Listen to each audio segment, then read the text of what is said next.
Good afternoon, good evening, for those of you that's going to be in the morning. This is the Diaspora Show with Biggie, and today I got a very interesting subject that I always want to talk about it, but it has a lot of nuance and changes and how we can approach this. That is, in the nutshell, is why has Africa fallen behind the rest of the world's economy? So that's one bullet point. And in fact, last week also we wanted to talk about human trafficking. And since I don't have certain uh, data that I can associate with our discussion, so I just went with this interesting topics: why Africa has fallen behind the rest of the world economies, and that would be talking about it. And I know it's a big topic. Uh, there's certain answers to it, but as we go on this afternoon talk, diaspora talk, we'll be getting people that's going to be in the panel, getting everybody involved. Hi, Marie Antoinette. I see you. I hope the day is beautiful.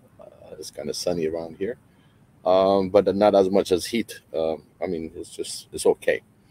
But in the same time, I just want to send my blessing and greetings for all my brothers and sisters out there in the continent and as well in the diaspora. May peace be upon you. May you rise up to the occasion of one Africa, one nation, and be part of this movement. We have a long way to go, but we got to hit the low hanging fruit, as I always said. Let's hit the lowest hanging fruit, achievable, transparent, and being able to stand. And at the same time, I really want to emphasize also on our quest and our Swahili Nation One Africa office uh, in Africa. And this is going to be very important. And as you can see, we're raising quite a lot. So I'm going to put a little intro on the Swahili Nation One Africa. And this is from Mika. And I hope you're going to enjoy it.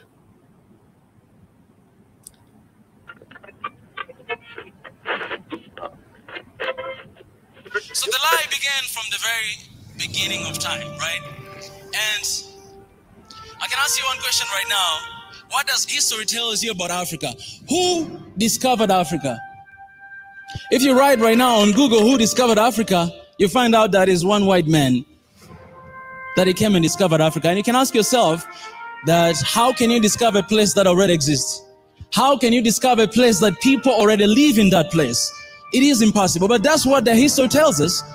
That's what people believe about Africa, that it was discovered by a white man. This guy, he came, and then he went back, he gave a report, and then the next we know is colonialism, because those guys, they sat somewhere to divide Africa like a piece of cake, because they discovered it, they own it, it belonged to them. But that is us. We discovered, we're the first people to know. And today you have a lot of people around the world that they think that Africa was discovered by them.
there you have it.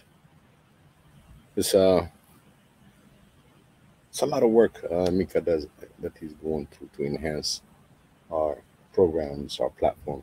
This is ours, and I would like to say salam to all of you. That greets uh, salam to everyone, and Abrar Usman.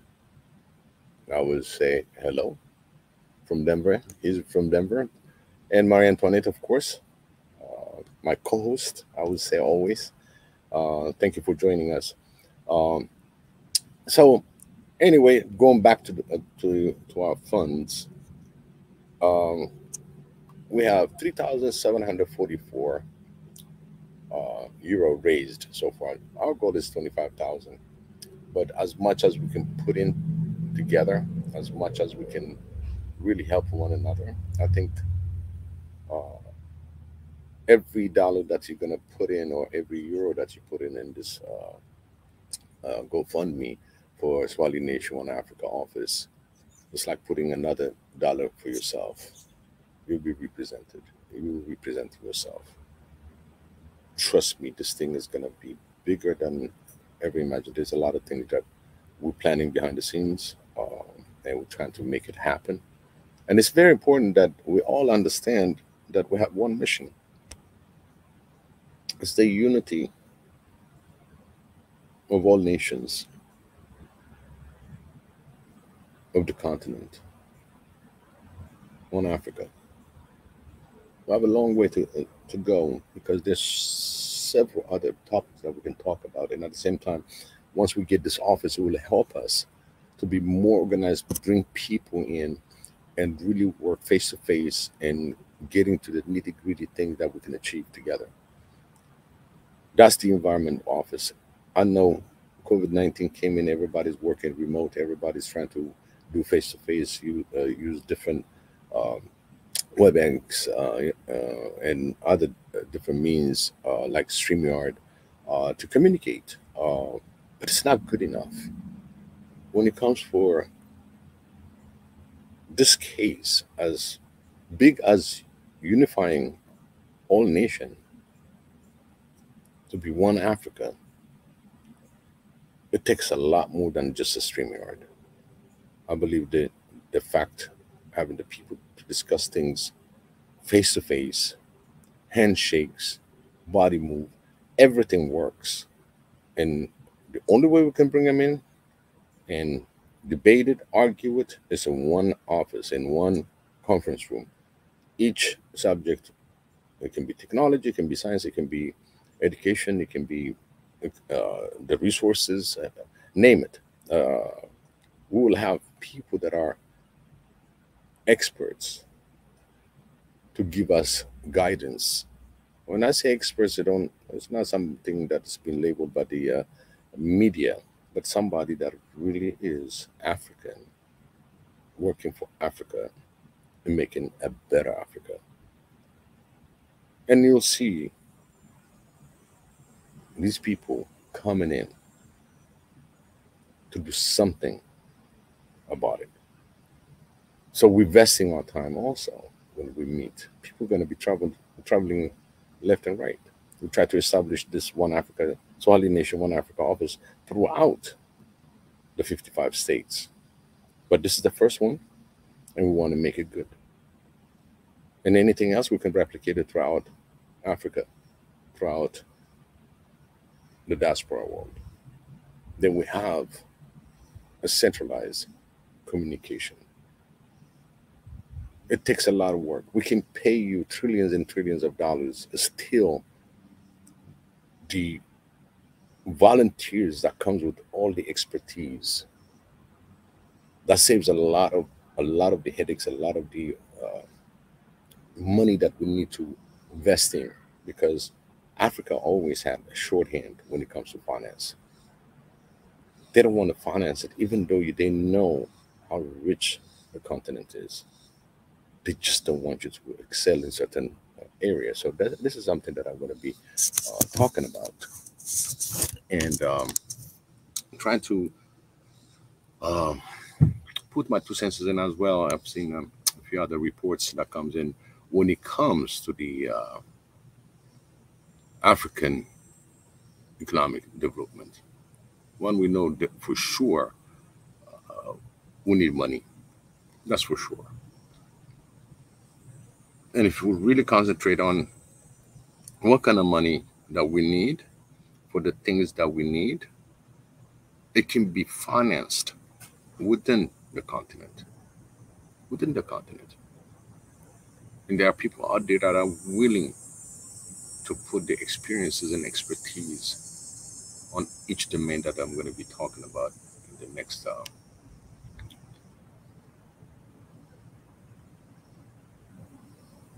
clip, or I'll put it this way, trying to read it aloud as it is. And the question on the economy side, before we answer that, let's answer a very simple question to each other. You got to be honest. In fact, I put certain things about it, but we have to be honest. We Africans, do we really know each other? That's it's very key. It's a lot of distorted words, narratives, media puts it in there. You pick it up, and truly, truly, do we Africans know each other? Because Africa is beautiful.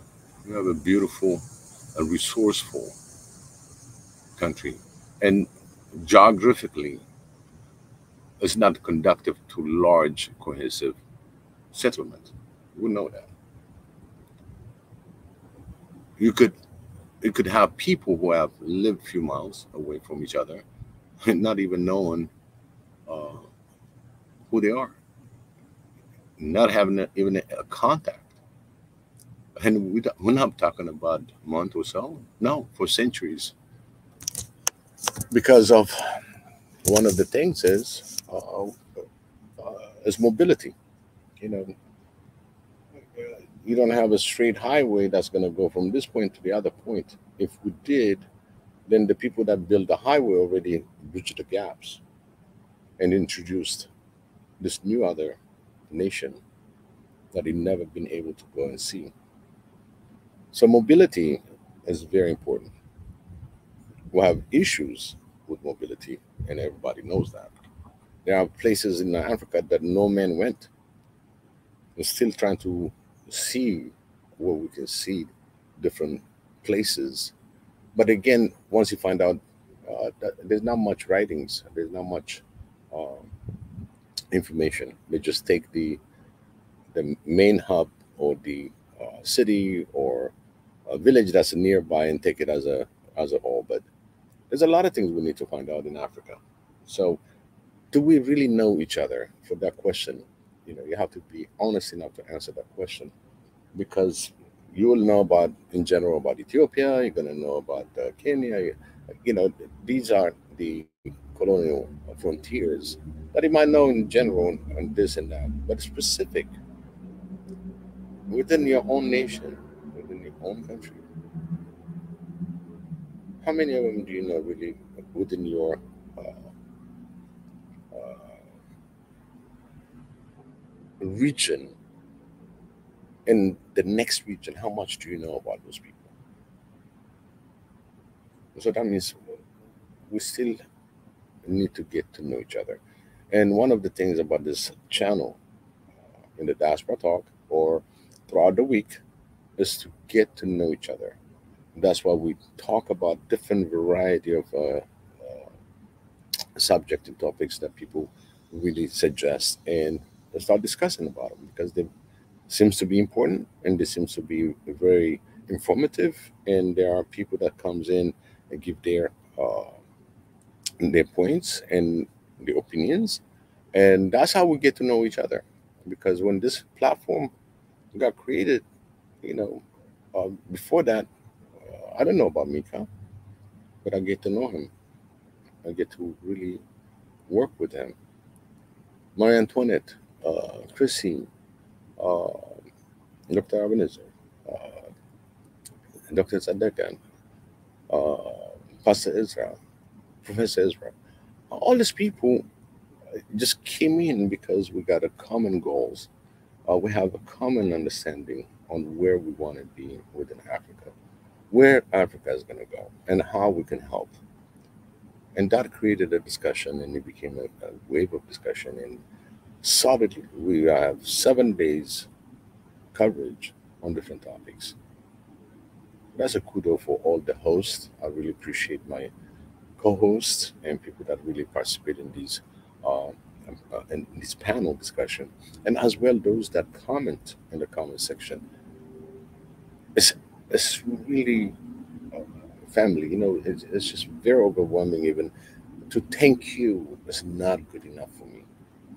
I don't think Swahili Nation One Africa can thank you, but it's not good enough because you've done a lot of the work. Also, you helped out to put this thing. So again, and I saw a little clip where the guy said, "Yeah, you're gonna laugh," but at the same time, he said, "I'm not worried about your subscribing, but I'm worried about your liking." So that means if you start liking any of our video, it's a human nature that you'll see the subscribe. But a lot of the notion is like, please subscribe, please like. No, when I say like, please, if you're here, you just maybe passing through, you see this video, just like, take that effort to click on the like because you took that much effort to listen to whatever the minute that you want to listen because our sessions are very long because it's a discussion, it's a panel. So I always said, please like and the subscribe, you'll see the subscribe button right next to it. So like is the one because sometimes myself I'll be watching some of the panel discussion that I didn't get to see. But again, when I try to exit it, I say, oh my, I got to go back and say, I put my like in it. But again, if I tell you now, just put like, and those that didn't subscribe, definitely you'll see your subscribe button saying subscribe. So I think that way works. So like, share, subscribe, all these things comes after you like it. So again, I would say like on all our shows, and those that didn't subscribe, you will see that you didn't subscribe. And we encourage you. We need everybody, everybody that can help us into getting the unity of our one nation under African continent. It's very important that you participate because I cannot do it alone. I need my brothers, I need my sisters, and I need also the one that have the wisdom, the big brothers, the big sisters, because we got a young Africa and we want to put our youth to take control of their destiny. And we're going to help them every bit of the way in order to participate in being African and be proud African. Create jobs for them. Secure the food security, secure the national security. All that, it comes to the youth, upcoming youth that need to be busy in different fields. So when you contribute for Swahili Nation on Africa, it's more than a contribution. It's your conscience. It's where you want it. It's where you want Africa. And here we have the opportunity to contribute, to share what it means Swahili Nation on Africa. It's your office. At any given time, it's yours. And guess what? It belongs to Africa and as well to the diaspora. None of the hosts in here is thinking about, oh, I'm going to be working on this part, that part. Whatever that comes as a share burden, we'll take it and we'll go forward with it. It can be about Ghanaian issue, it can be a Nigerian issue, it doesn't matter. It can be an Ethiopian issue. But at the same time, if I don't know, I'll ask. And that is one thing I would say is that we shy from asking. We African brothers and sisters, we don't ask questions. Not enough questions. We have to question everything. There's nothing like a stupid question because that question is so important for that person who posed it. And what happened is those who think they know better didn't know better than the person that's asking the questions. There's a lot of places that they don't know. But sometimes when we question, it's been aligned. That's the next thing that I'm going to be talking about. Aligning yourself with that person. Understand it. It is a question of concern for him. You might know the answer, so just answer it instead of criticizing him. Oh, you should have known that. Oh, you should know. No, answer the question for him. So a lot of us get intimidated from intimidators when it comes to question and answers. So Africa, question. There's no stupid question. Just ask. Get informed. You might have the wrong information. It's up to you to balance out these things. It's like harvest. You get the grain along with the rest of the weed that comes with it. So you got to separate it, and that by getting yourself. Oh, okay, I got this answer. How about this guy? So it's like when you go to the doctor, you got something big deal that happened to your body. You're always going to look for a second opinion. The same thing, but it starts when you question. If there's no question, then it seems like everything is the same. But you know there's a question. So stop posing the question. Again, anytime if they have anybody has a question about Swahili Nation in Africa, what we stand for, if you have a question, please email us. Sometimes we see you on the comment, even on your comment, and pose that question because we want to be as transparent as possible and answer everybody. And if there's something in general that we need to answer it, we're just going to put it as an answer in the general mailbox. Just put it on the comment section if we have to. So the question again, do we really know each other? That. So if you knew each other, we would have this office a year ago. Okay.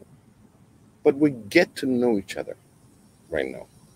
So the beauty of this on the GoFundMe, we've seen it when Mika was traveling to Ethiopia, how quickly things came and became really when Mika needed the fund was there.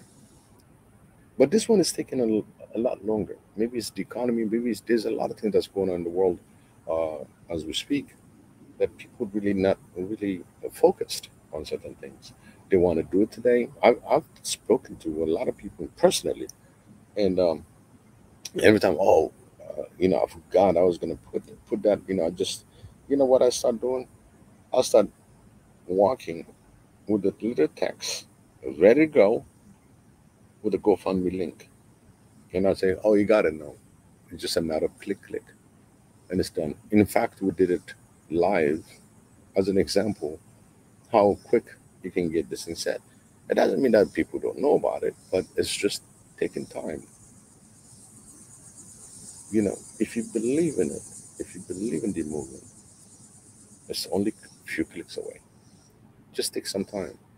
What tells me is that people that really know that they want to support and never took time, that tells me in their life they're not taking care of themselves. They got so many things that was running on their mind. So that gives you also an attention for yourself. Are you really running? Or are you running and you're slipping to step back? Are you achieving a goal? Because it comes with that package. You always have to look what is important to your life. What is important? Which way I'm going? Because really, from the subscription that we have, 210,000, it's not easy subscribers. It's a lot of subscribers. And again, it's up to you. You got to be very truthful for you. I always said this is not just a YouTube. This is a YouTube channel that we use to put our message, because Swahili Nation One Africa is a working platform. It's a working platform. We're building our own website. There's a lot of things behind this thing that we're trying to achieve. You'll have your own website that you're going to be communicating directly. You don't have to have this media. We have other software that's coming, which I'm going to show it shortly. But with all this effort that's going, we need your support. I need your support. And I know I'm not alone in this world. I know a gazillion of people. And through this voice, I've met so many other people on top of who I know. So share this information. You understand what Swahili Nation One Africa stands for the unity of Africa. It's not something that's going to happen overnight. We all know that.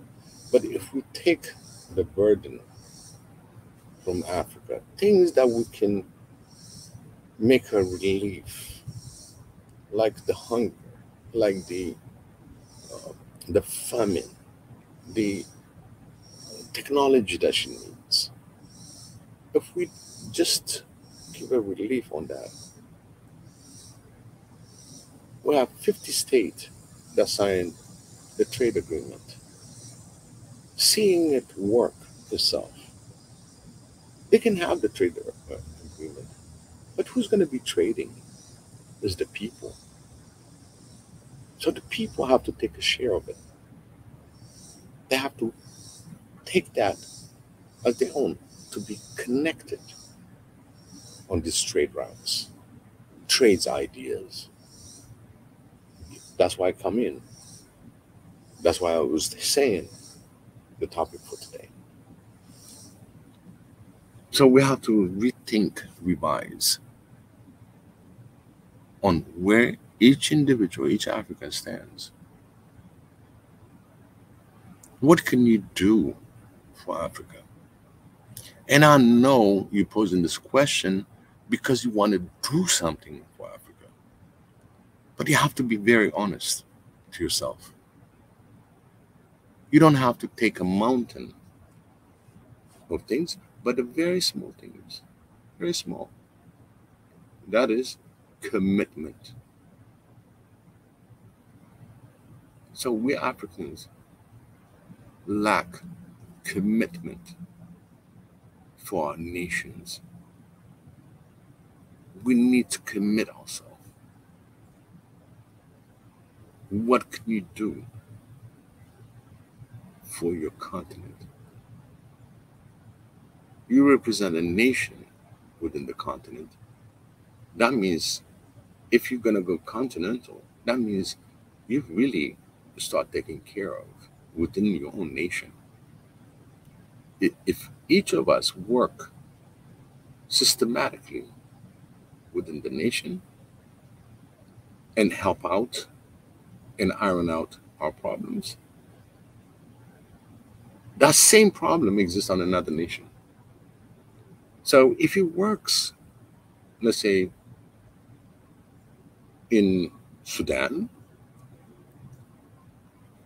and the same problem existed in Nigeria, you see the difference? Then we can really replicate exactly how Sudanese did to solve that problem. That's how we're going to be sharing that information. If it works for one, the same problem exists throughout other nations within the continent. The collaboration, the helping hand. So now, can you imagine this Wali nation, One Africa, will be monitoring this kind of information, collecting information, and it will be a center also that can share that information for the rest of the nations. We'll have a working organization. It's not a 9 to 5. This is not a 9 to 5 job. This is 24/7. The good thing is we share the burden. We help one another. Because if I can stand in here, I can do a 24 hours show. But if you ask me tomorrow, the next 24 hours, and no way I'm going to make it. I can hold on maybe 36 hours. But again, when it comes to running panels, running the actual clips and everything else, putting it together, I don't think so. I would lose my mind. Then I just become a 36 hours burnout. I would love to do it, but I cannot because there's limitation that a human can do. But if we share each other's burden, out of the 24 hours, each hour somebody covers you. So you got 24 people that's going to cover you. You're ready after the 24th to do your 1 hour. It is shared. So our Swahili Nation One Africa office will give us that opportunity to have a shared burden. The burden is shared. This is our continent. Nobody else. Sometimes, people forget that Africa is a continent. They think it's a country. It's a continent. We're trying to put it as a one country, one nation. Not trying, but that's our goal, to be one nation. But all these narratives, all this thing that it's like water taking you by flood. Water is good for you, yeah, but excessive water that comes like a bulldozer, it cleans you out. So all these narratives, so negative that comes, is just considered like a bulldozer that comes in and cut the men that came in or the women that came with an idea for a better Africa. We have to protect that too. So anyway, I'm just gonna drop the invite also, but I'm just gonna go through my little PowerPoint that I put together, and I'll share the invite in here. IBJ, I see you. Thank you for joining us. And I just put the invite, and I'm just gonna go through a few things that I prepared. Is that we talked about the lack of the easy mobility. I want to talk also in the arbitrary creation of modern African nation state by the European. They focused primarily on the concept of divide and conquer instead of creating a viable nation state.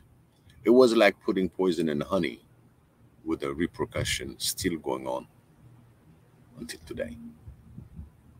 So think about it.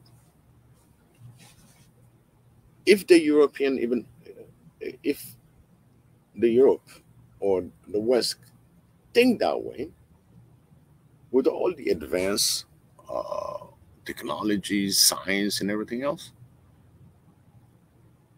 why is it they're so stuck up from bringing Africa, where your resources are, not only minerals, but also human resource, that can be really collaborating with you and networking with you as equal,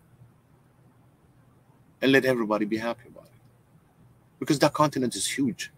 Europe cannot even just let a single part, maybe in the north side of the Egyptian, maybe a little bit Tunisia, and then comes down every part of the Sudan territory. And that's it, that's Europe.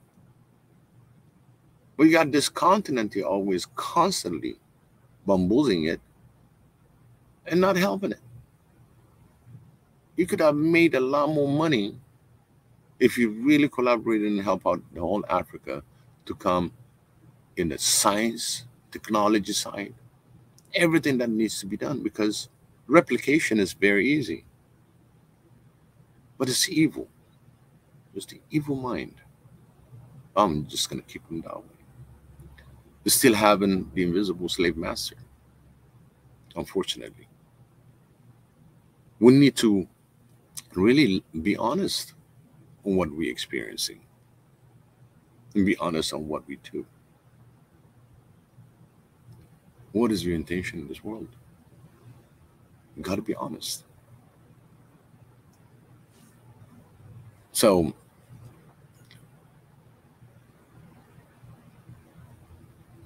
for not creating, and you're failing from creating a viable nation state, now they are stuck on certain other thing that's coming to them.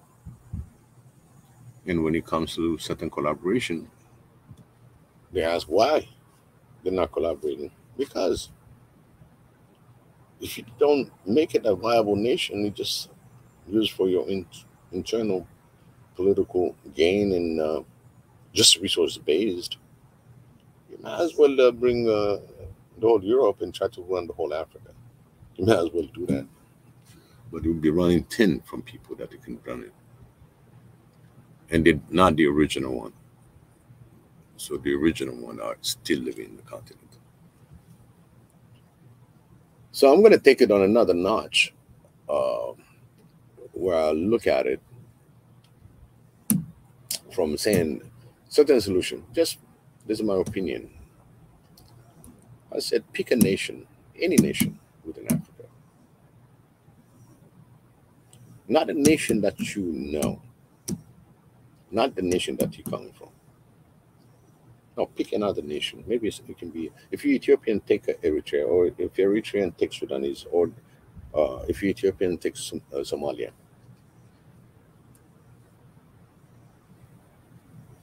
You start to be honest with yourself. When you pick that, you're there to help. Your mind is there to help, not within your nation, but outside your nation. And by the time you start treating them like you're treating yourself, like you want to be treated, something will trigger in you. The first thing is, maybe you know about the nation, maybe you don't know enough of that nation. Maybe you need to do some homework. So that should trigger back saying, wow, I don't know all this detailed information about this country. And then reflect back within the nation that you live in. Do you have that document, that information within your nation? That's how you can reflect back and say, wait a minute, I don't even have information, let alone to go on another nation, but I don't even have it within my own nation. Now, the question is, are you open-minded? Do you see a great opportunity on the topic that you picked? It can be science, it can be technology, it can be art, it can be anything, journalism, name it, except politics. Politics is another level. That'll create even, if you're not a politician, unless you're going to go into politics, it's something else that you're going to start. But I'm talking about just the basic help to the, when it comes to mobility, like I was talking about, infrastructures, knowing each other, in that kind of level. Nothing political. If you're going to get political, there's a lot of things that comes in it. You become biased. You can have all kind of other ideas. So without that, just be honest with yourself. And one of the things that the greatest achievement of human being is by being selfless. The one that is selfless is the one that can present very successful missions and projects because he doesn't think about himself. He thinks about those people that are really depend on that information without hiding anything. He's performing. Be selfless. I always say that. Learn what is important within your environment. What is important? What how you value life? What is needed? What's required? How many people work? How many people don't work? What kind of work that you can do? What can you create? All that comes by really looking into your life first. What is important, and then once you find what you wanted, and other people have different opinion, and then you're always going to criticize the person instead of the idea, then you become misaligned. You're not aligned or open-minded to listen to other people's opinion because you're going to find out that this the same thing that you thought is important, they have a different ways of dealing with it, and how they dealt with it maybe will surprise you that there is another simple way of doing it, that is by being open. The minute that you criticize somebody of his opinion, he's open to really say, okay, what's your suggestion? But if you call him name, or if you turn him down and bash him in, then the whole idea that he created is not valid anymore because it became personal. So we cannot advance on things that is personal. Opinions are opinions, and a way of working certain ways is different from the other one. But at the end of the day, they would achieve the same goal. It's just to really have a way to do things the simplest way, and it's replicable, something that you can replicate and it can achieve. Let's say you're working on the waterways, it's about waterways, all that you can have. People will have a different way of processing this plant. But at the end of the day, they're both going to do the same thing. By discussing what's the feasibility and the availability of tools and technology that you have, that's when you start going, okay, we can do this, and you're going to run this project this way. If it works and is successful, it's not breaking nobody's back, and everybody's enthusiastic to perform it and do it over and over, that's when you know it and you can replicate it somewhere else. All right. So now, again, uh, another ad that I want to put is start with, uh, that I said to start with your neighboring nation on what it can do. On maybe they have some problem that the same problem that you have. Just pick another nation, like I said, and take it as an example, and see how much information you can get, and maybe you might give them hands on that. But if you get stuck to it, and then you understand, well, I have the same problem here. So the refocusing comes, and if you get to get a contact on the other side, then you can have a network going. I'm working on this. How you guys are dealing with it? Just being open. That's when you share information. The lack of in Africa is just the sharing of information, because and this has been always an issue, uh, even on a mega project that's been taken. Is like, oh, if I share that information, the other one is going to be competitive and have a different notion. This is not about competition. Yeah, competition is good, it's healthy, but these are basic necessities, low hanging fruit, what Africa needs. So there's plenty to go around. It's just the idea how we process this information and share the information, and especially if it's something that you commonly can share with different country that has different. I mean, the same problem with different countries. You can collaborate on how to come to a solution. So this is something that I just wrote because there's so many things that you can do in Africa, and any idea that you have, believe me, if you're honest and true to yourself and align with the people on the ground, believe me, there's so many things that can be achieved. especially when it comes to farming, agriculture side. There's plenty to be worked on. We have that.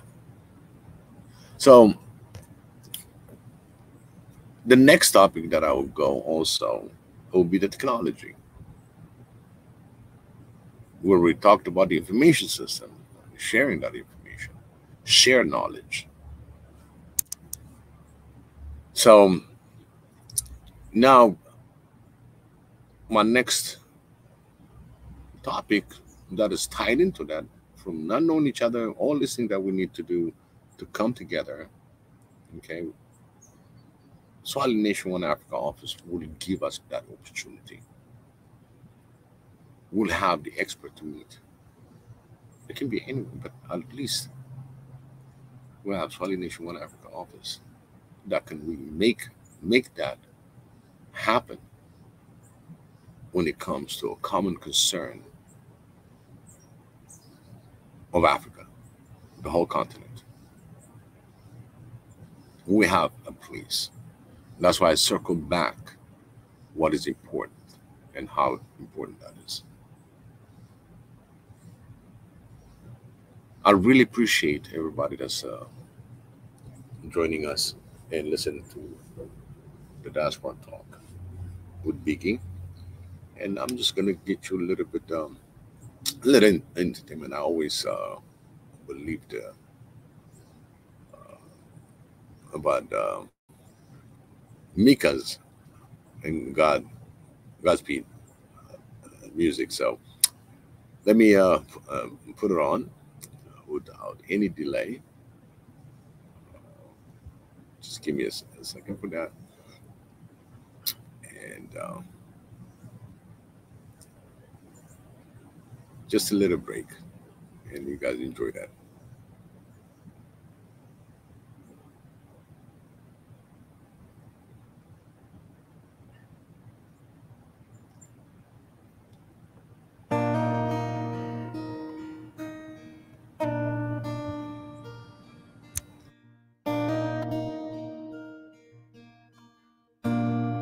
In the covers of your heart, stood your beloved, your day star, the fairest among 10,000 wives. You formed the seasons and fixed the time. You gave me sparks in the morning light. Creation flowed from your love. You were crafty and I was breathing. You were laughing, I was reaching out for you. I was made for heaven. I was made for Jesus. I was made to walk the cool of the day with you.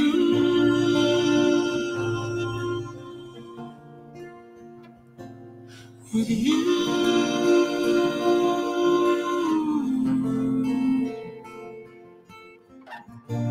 Cursed in the garden of paradise, near the pain from the Father's arms, to get us back. You gave it all.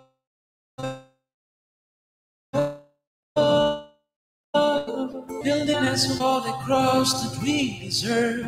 We've gotten down on one knee. Spirit breathing on me, been saved.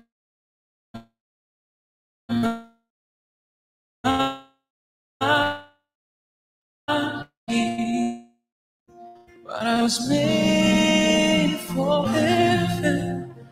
I was made for Jesus. I was made to walk in the cool of the day with you. I was made for heaven. I was made for Jesus. I was made to walk in the cool of the day with you.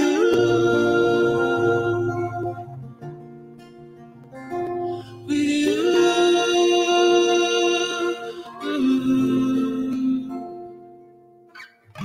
The whole point of my existence is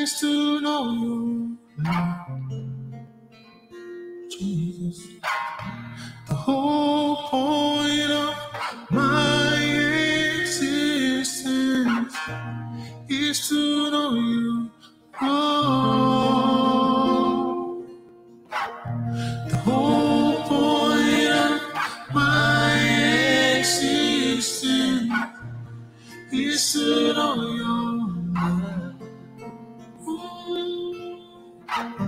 The whole point of my existence is stood on you, Lord. The whole point of my existence is stood on your love. The whole point of my existence is stood on your love. It's stood on you, love. It's stood on your love. I was made for heaven. I was made for Jesus. I was made to walk the cool of a day with you. I was made for heaven. I was made for Jesus. I was made to walk the cool of a day with you.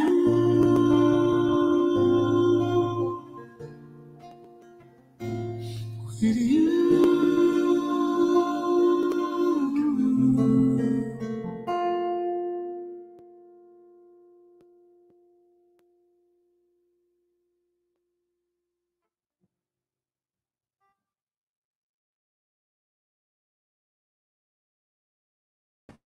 Always beautiful.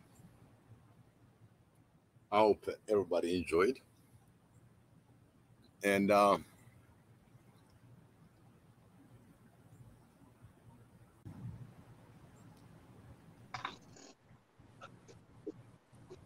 some reason, I'm listening to an echo. It's like I'm BJ. alaikum salam. Wa alaikum assalam. How's everything going? Doing good, doing good. Thank you for joining me, because I heard an echo because I was playing Mika's and the Godspeed's song, and I think the mic was open on the other side too. So anyway, welcome BJ to Diaspora Talk with the BJ. Welcome, my co-host.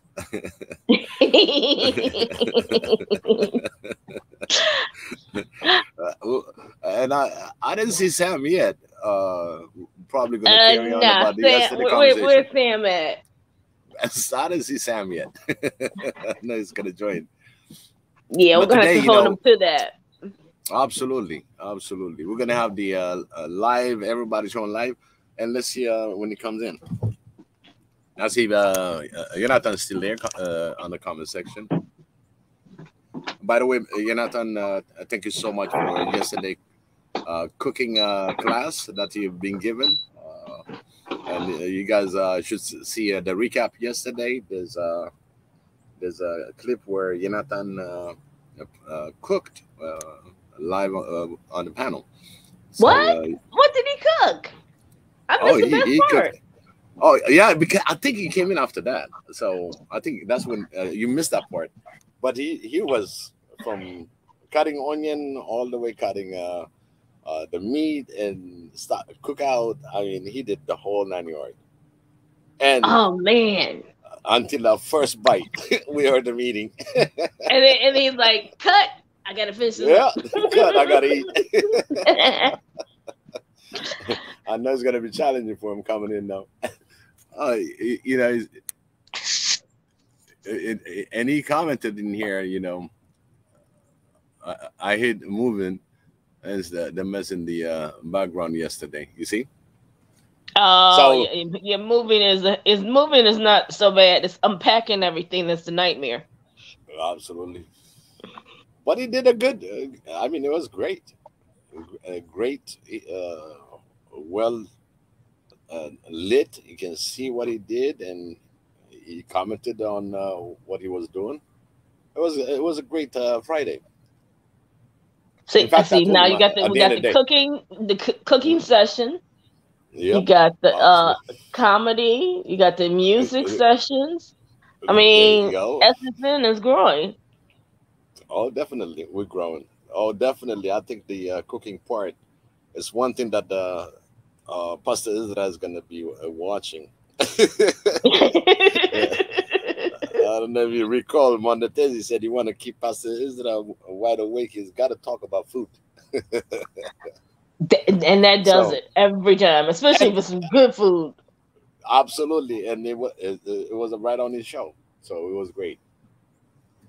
So anyway, to come back on my on the discussion about the diaspora, I came in with the topic. Last week we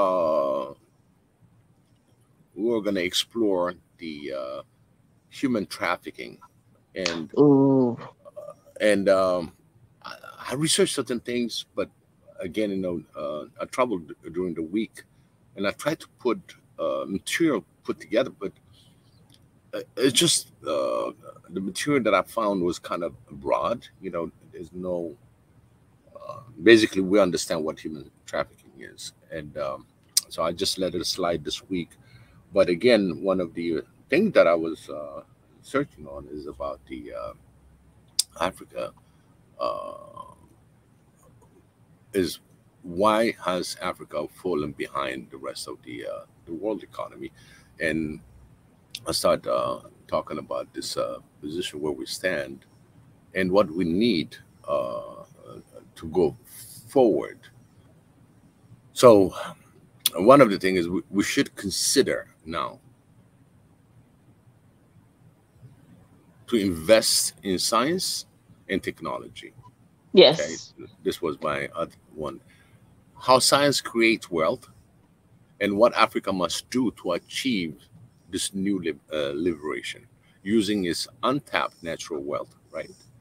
Human resource, effective policy execution to create explosive wealth that bypass Western led globalization and create national and continental technology hubs. And I mean, and even here, what we see is a lot of I forgot what they sort of call it, but it's just like community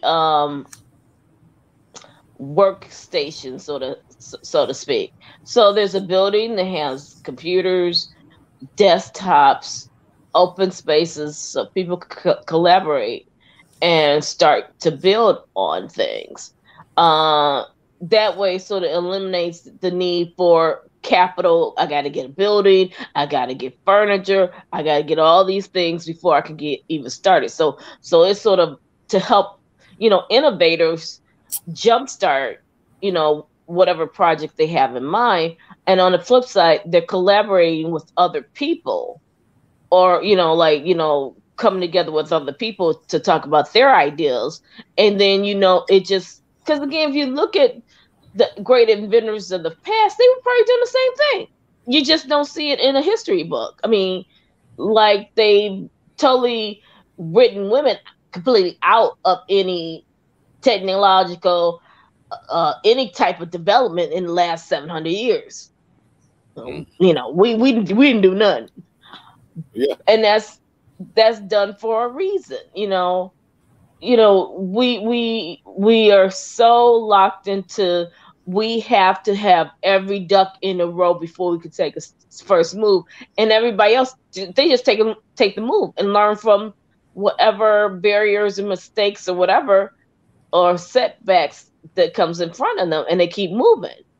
You don't get to be a Betso overnight. That took a lot of things and a lot of stumbling blocks to get there, but doesn't mean he's the only person going to ever do that.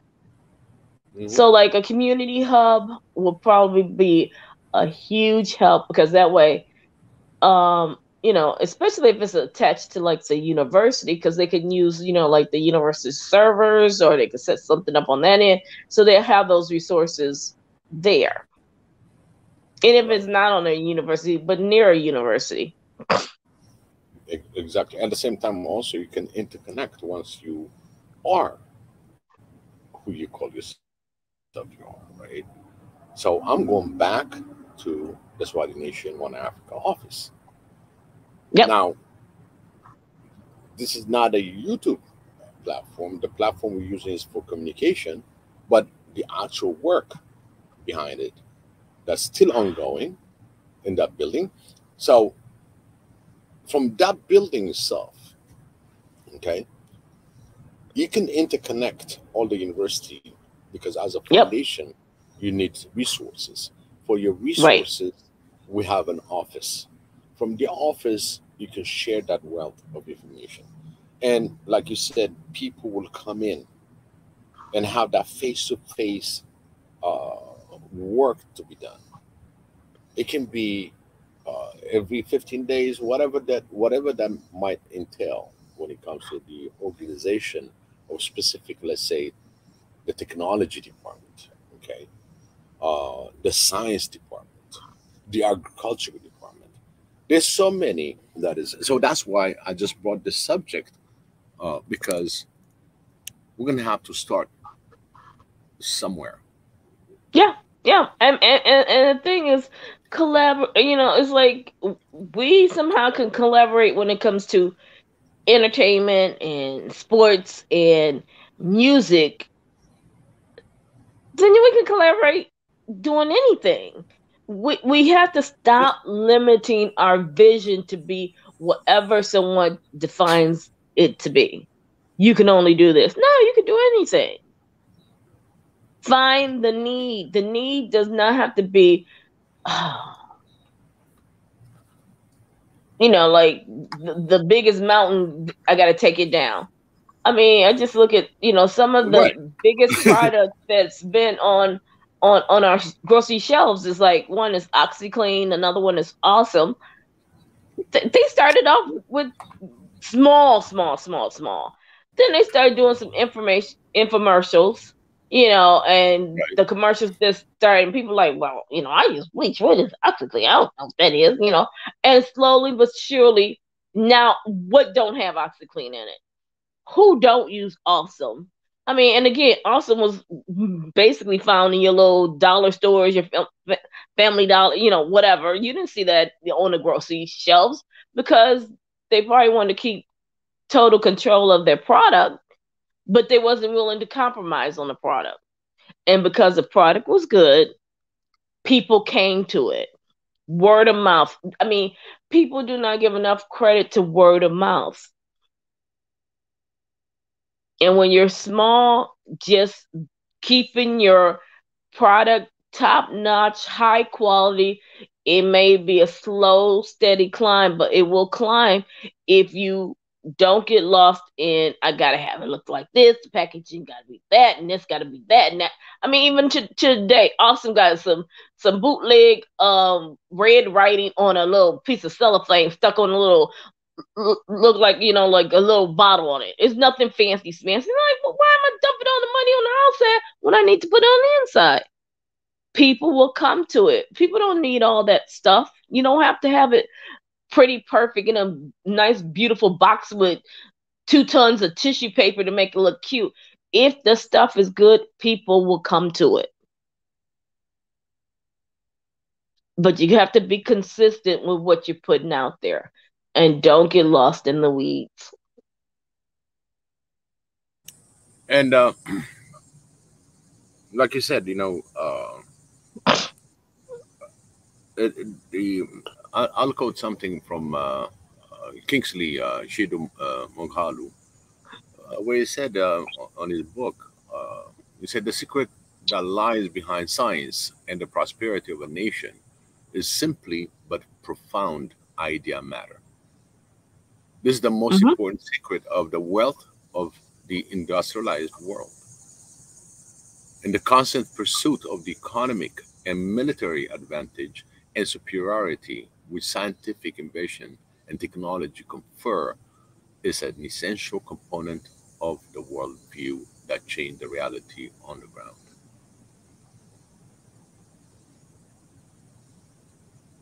That is really when I look at it from is the profound ideas. And when you look at Africa, any idea that he can put out there will flourish as long as you support it and you collaborate with it and network with it. Yes. So therefore, we have to break that chain of it's inferior. It's inferior. Don't care what it is. It's inferior. Throw that garbage out the way. How Yes. could anything that comes from you be inferior when the world has been feeding off of you for generations? Hmm. Because the Throw that. model, I don't care where you come from. If you're living up in the hut, if you're living up under a cave under a rock, don't matter. You have value, and if you find a need, fill it. There's yep, tons of needs over there. tons of Fill need. it, and you can monetize it. Yep. You don't have to do it the way we do it over here. Let's start Do it your way. exporting. Let's start exporting than importing. Yeah. I mean, Anything that and you're the importing. export could be simply going to the next country next to you and saying, "Look, where's your need? Oh, wait, I need what you got over here. Let's figure this out."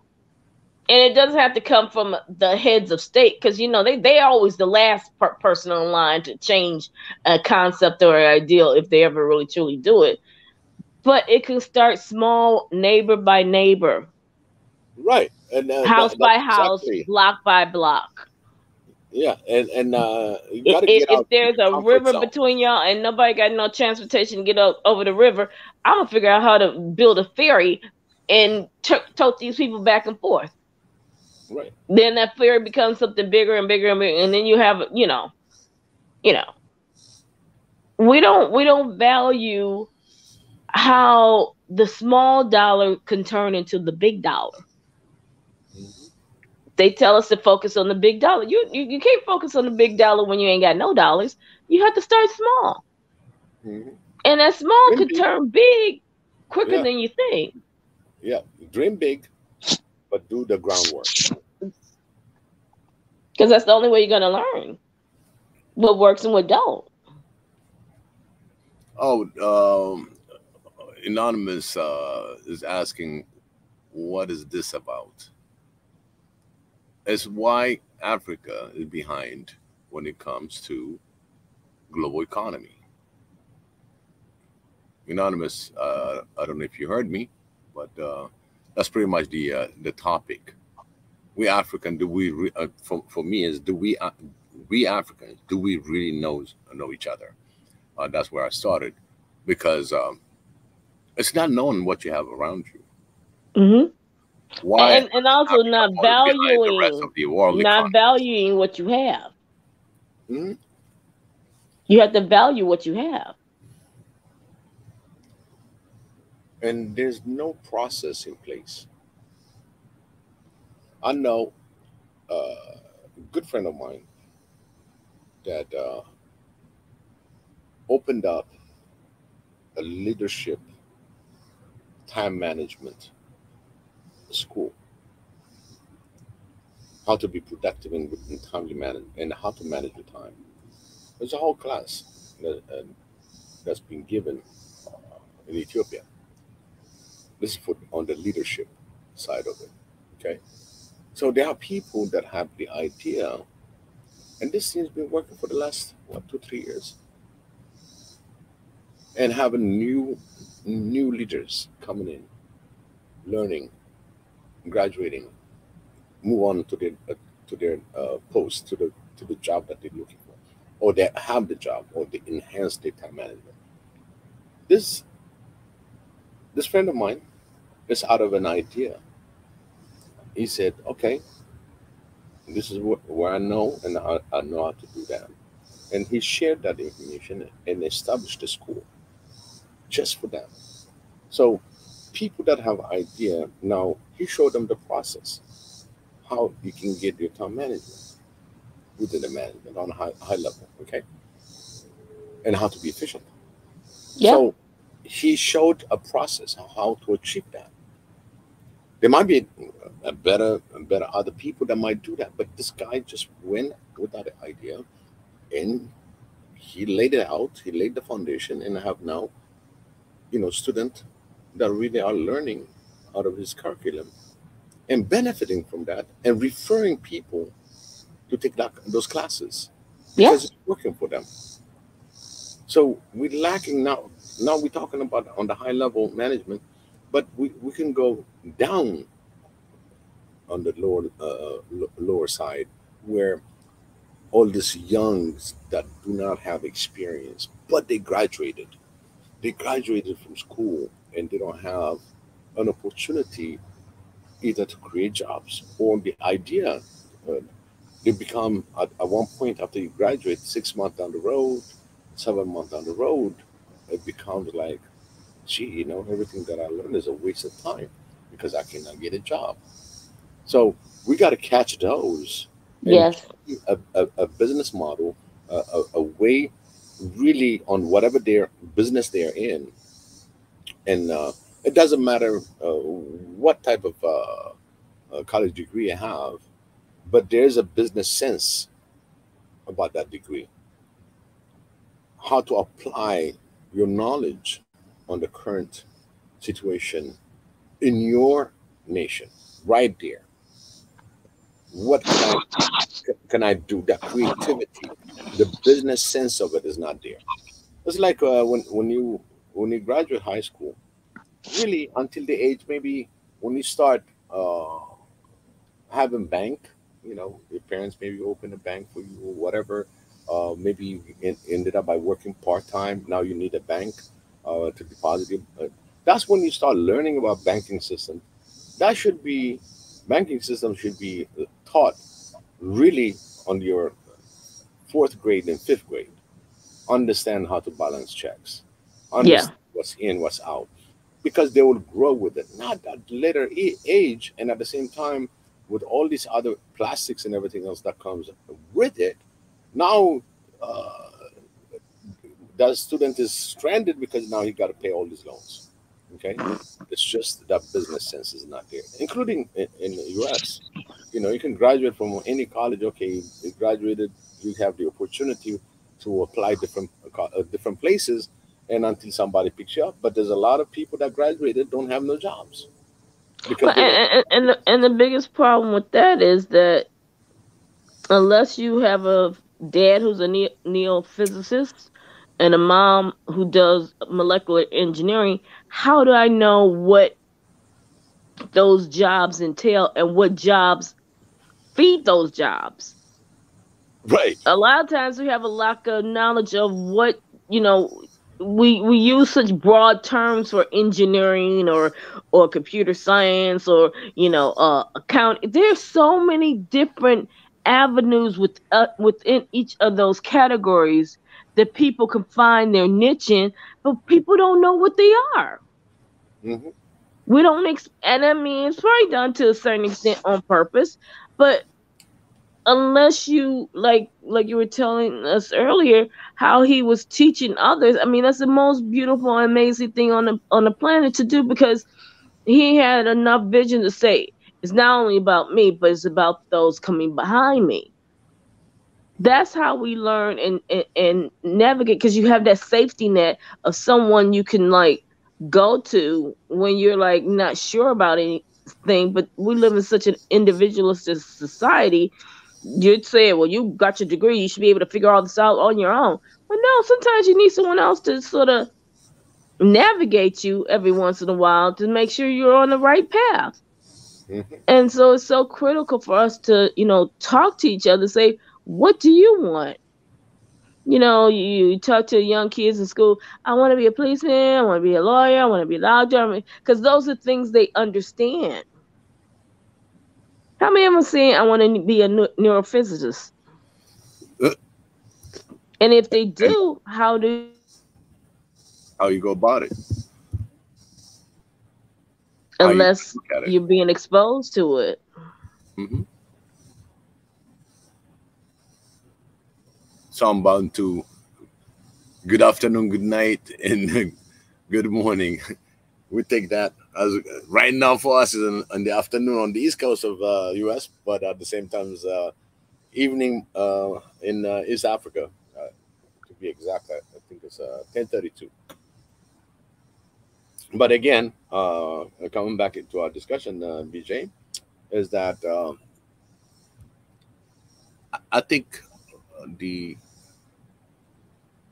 advantage we can take where the West failed is on student, by the way.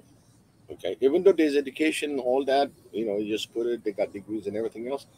There's certain part that fails because the business sense of it is not, unless you pick that subject of it, like project management and stuff like that. It doesn't come part of your degree unless you are really But working but see, in management. but Biggie, the thing is, it didn't fail in that. The question you have to ask is, do Africa want to succeed and do it better?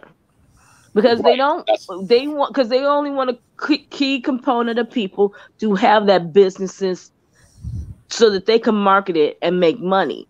They don't want everybody to do it. They just want a select few to do it. That's why it's not being taught to people. So unless you're in that circle and understand the components of how to market software, how to market um, web services, how to market, you know, retail, et cetera, et cetera, et cetera. Even within those categories, it's almost like it's a ceiling set aside only for select few could make it to a certain level. I mean, it's barriers all over the place. Um, but like you said, even when you got 1.3 billion people, there's enough space for everybody. yep. And that There's going to be a population, need for everybody. yeah, and that population is going to grow to 2.5 billion by 2030. Yeah. And that's only around the corner. Yeah, it's around. That's exactly what I'm talking about. Are we ready to entertain that many So people? my thing is stay away from that divisiveness because Mhm. that will destroy it from ever being able to take root. And that's why, some of the things I see, I'm like, oh, okay, this is going on here. I'm starting to see some patterns over there. That reminds me of things going on over here because everything here is about process of elimination. How can I eliminate certain groups of people from obtaining a piece of the pie, and then turn around and blame them for not having anything to eat? Right, because sometimes you really cancel out the idea that's gonna feed you. Just you thought one way negative, and that's why I said treat yourself as you want to treat. I mean, treat others like you want to be treated. The more evil you think, the next thing your antenna is always sharp to attract worst evil that you can ever imagine. You think you're gonna get away with it, but eventually it's gonna catch up with you because your intention is not good. Your goodness start with you. You treat others the same way.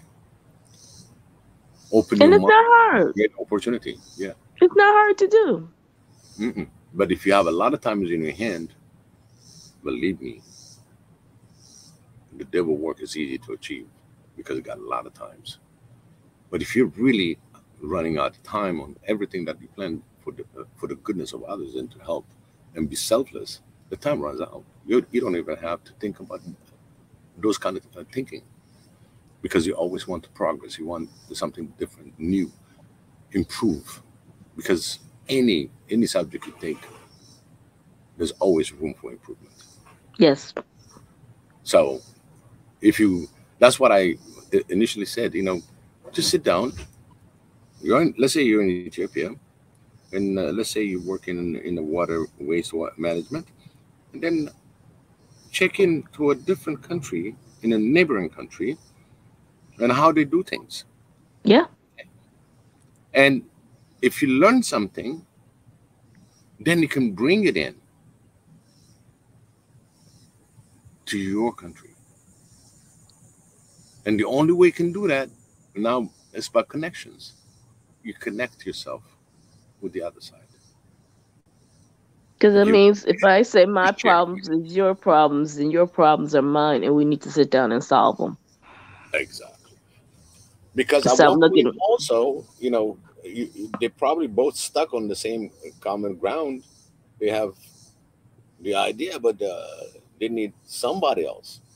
So I both of mean, them be in search and for the thing the about it is, what inspiration. people don't understand is, Okay, just using your example, Ethiopia, they now have the dam, they can generate electricity, so they made all these advancements, and they may go somewhere, and I'm just throwing out Burkina Faso, and they're not doing things that way, and they're using this other technique, and it seemed like sort of ancient, and they go over there and like, oh well, we're doing blah blah blah, and look at all this.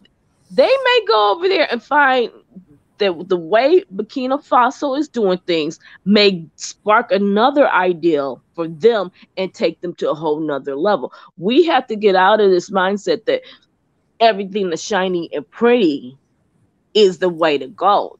Everybody has something to offer. You never know where the next ideal is coming from, and you never know what will generate an innovation. Mm-hmm. And we're constantly looking at the big picture without taking it down to the simplest level. And that's what it lacks.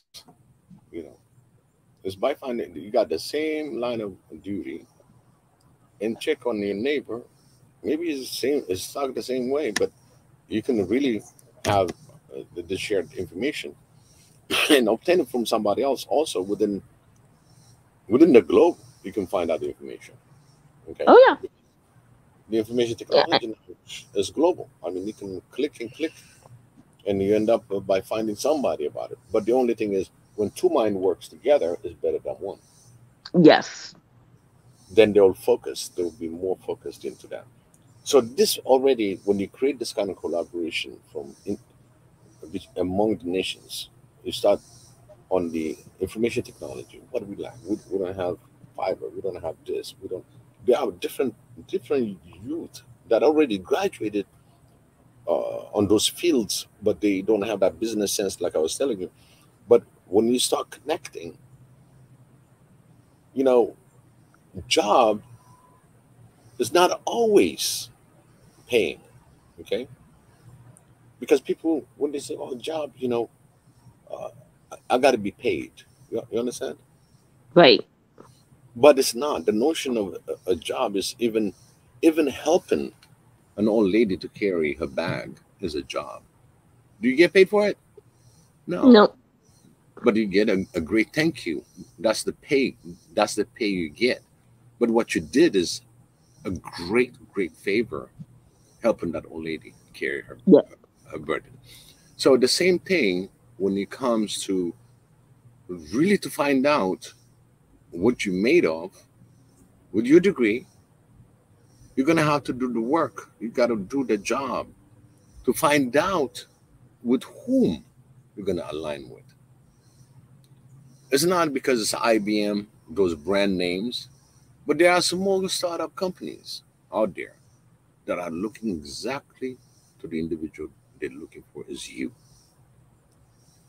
Sometimes Yeah. it's always And again, a lot of times the small startup companies will give you the freedom to be absolutely innovative. Because once you work for a bigger company, you have to align yourself with their way of doing things and their way of thinking.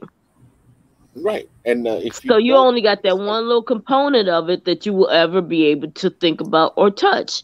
Where with a smaller company, you got to wear many hats. And those many hats, allow you to understand how all these components interconnect and how they work and how they operate and why is certain things done a certain way. And if you could narrow down on why is this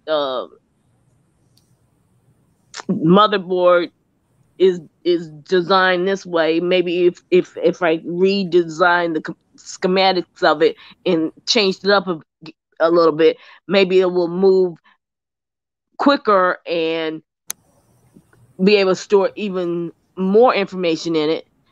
You right, get that at a smaller company. Where a bigger company is like just put that based upon the schematics that we've given you, and that's all you do. Just that. That's one little thing. So we have to value everything that you're exposed to because everything is allowing you to learn and to innovate and to grow. And don't just look at the shiny penny and think, oh, but look at the shiny penny, because you're probably leaving a couple of quarters behind you because you're not even looking over there.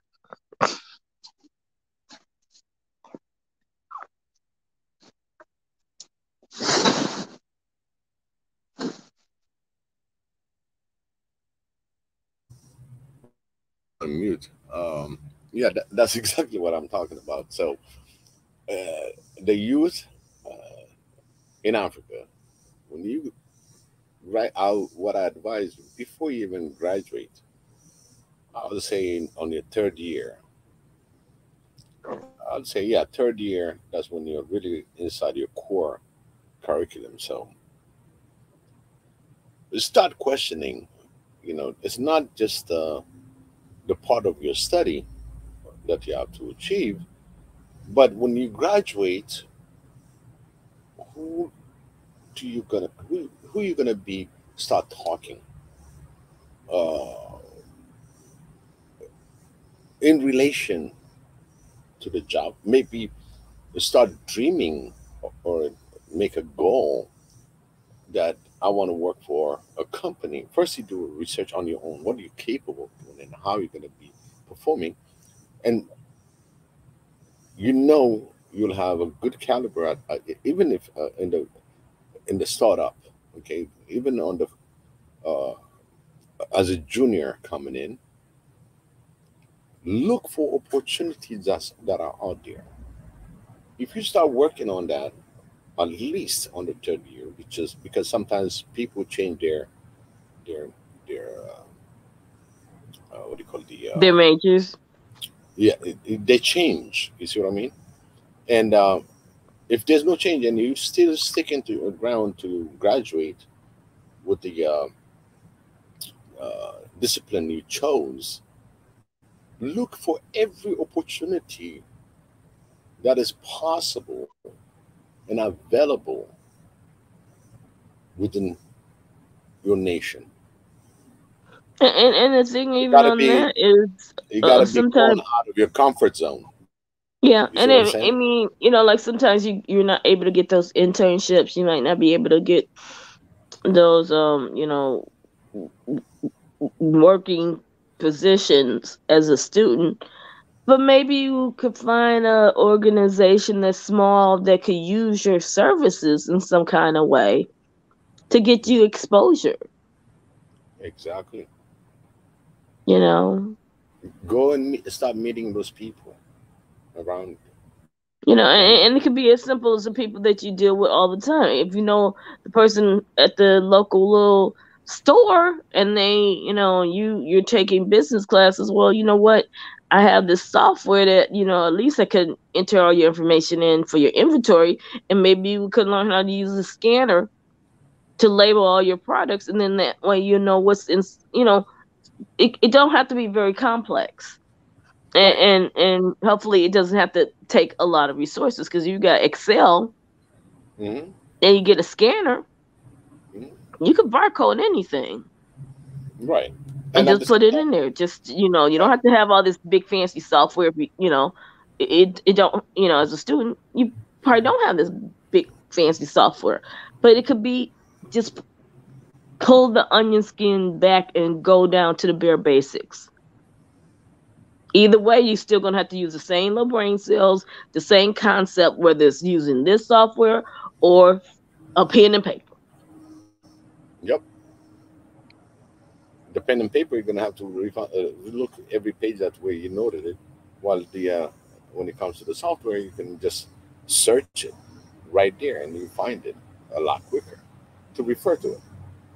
Even your number in anything that you're gonna be doing. So they we have to encourage, okay, uh, all African brothers and sisters out there in college, third year, you start focusing, you know, if you have an opportunity to work as an internship, if you got, summertime comes and you roll down, there's a lot of businesses out there that they can use internship.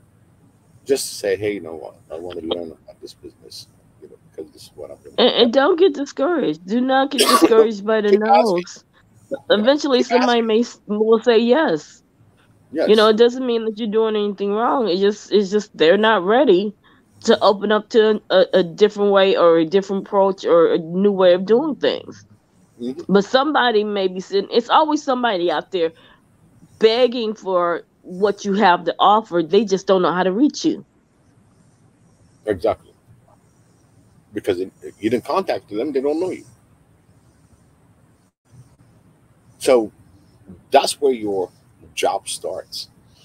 The job started a third year. Start investing the time also looking ahead. Who can I contact?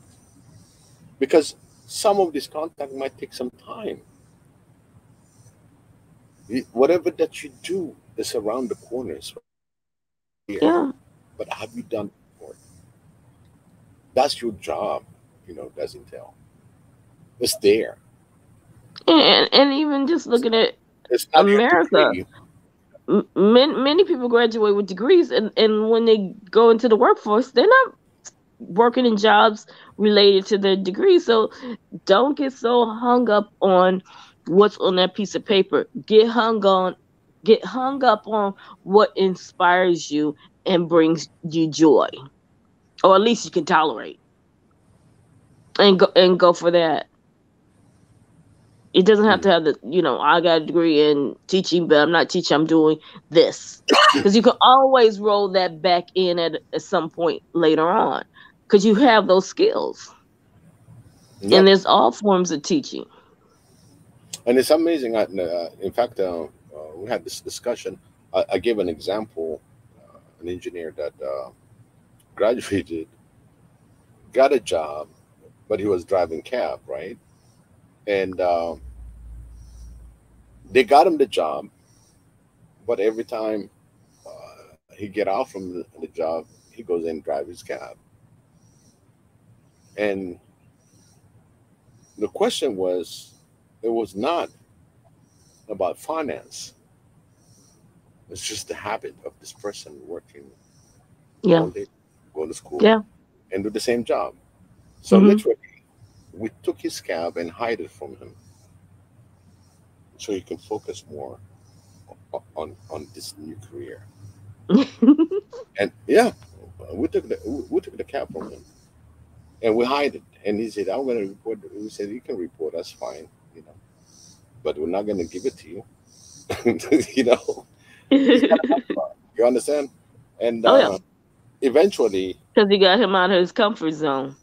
exactly. And now that he's brilliant, I'm talking about smart, brilliant engineer, electrical engineer, and is in the telecommunication. And we did a lot of work in France. And once he got there, then now he went back to school also at night and get his master, and finally he's got his PhD while he was working. So he always grateful. He said, "Thank you guys, because I was wasting too much time uh, using my habit, just going and driving the cab by habit. It was nothing Yeah. else. It was not about the finance." Okay, Hmm. and realized when that stopped, then he excelled in his career. He excelled in his knowledge. He went back to school at the same time, you know, get his master. The next thing, he got his PhD. Wow, that's so Yeah, cool. yeah. Sometimes people, you got to get out of that comfort zone. Hmm. Whatever, whatever that you did part time, or sometimes also, like I said, out of desperation. Okay, the first job comes, you take that job, but this has nothing to do with your studies. Nothing. And you can dig into it. It's not there, okay, until now you got something to survive on, and then you go. Years are gonna pass. You know how it goes when it comes to the U.S. System. Once you get in, you just got this routine life that you never can get out of it unless you really work. I would say, listen, I'm not working on my degree, and I need to find myself another job while I'm working this one, and keep on looking until you land on the job that you really wanted per your graduate. And and don't get discouraged. I mean, obstacles will be there, but don't give up and don't get discouraged. And I'm just I, looking at what Abu is saying down there about the internship company, but feel unready. Well, that's the whole point of being in the internship. You're never ready. They're yeah, there to try to teach, to train you on how to get ready. So, right. it's going to be. I mean, just my career is constantly learning, innovating, relearning, and figuring crap out. And I didn't realize at the beginning of the game that's what my whole job was. You're going to have to figure it out. Your Mhm. brain eventually clicks and does something else and thinks a different type of way because in IT there's nothing fit. I'm not on the hardware side, so there's nothing physical that I can look at and touch. So you have to create that in your mind. And Yeah, then I'm like, well, everybody sort of have to do that. You know, it's okay not to be ready. ready, but but it's not okay not to do. Exactly. It's an opportunity to enhance the business model of the discipline you've taken in school. Because when you join the internship, you're going to see it from the business aspect of it also. So you'll be in the right direction. Even if you change your your discipline and career, you have the first stop of that internship that gives you the in and out of the business side, Yeah, and as well yeah, the actual work. That's why a and lot of and people to, and to see what internship, they really are looking for, and what how does this all work? right? And a lot of people don't use that, even though they have the opportunity. It's They, the like best I said, thing on the like planet to I'm do because you get exposure. Because we, as when we're young, oh, I want to be a journalist. I want to go into communications. Oh, that's what I want to do. And then you may find out I hate this stuff. These people, they sit around and do. Oh no, I don't want to. But you don't know until you get there. So that's the plus part about internship because with a lot of internship or whatever, you can always say, okay, I don't like this one. I'm gonna stop this one. I'm gonna jump into a different one because you're now getting a broader perspective of whatever the occupation that you're in. I mean, like nurses always have to do all these different internship. Teachers the same thing. Well, I don't like this hospital. Or wait, I'm able to see, oh, what does a nurse anesthetist does? Oh, what does what does a pharmacist do? Or how do they, you'll get to see all those different pogs in the board and you could decide which one really you're gravitating toward versus, my occupation is pharmacy and I have never really dealt with it until you get into, I mean, both sides you're gonna have that learning curve on it, but at least you'll know what excites you about it and where you really fit in versus graduating and you still got to start from square one and you find out later, this is nice, but I prefer that. Or I was able to work for like one of the local chain drugstores, and I really think I would prefer to have my own private, because then that's where, like you said, Biggie, the business side of things. right. What I do it is not broad enough. I need to do more. I like, you find what your niche is. At least you'll get a better understanding what the occupation is, if nothing else. Yep. And this is, again, we're talking the science and technology for Africa. You understand? And when you look at it, even in class, if they don't do that business understanding of their career, he might not be the guy in IT. He might be really an electrical engineer that can figure out, or maybe on the mechanical side of it. It depends on where he wants to be. But if he doesn't explore from the third year, now that you really are really on your hardcore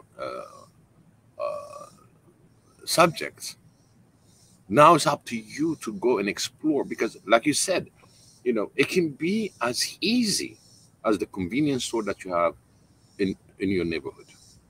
If you Yeah. business, as an example, open your eyes.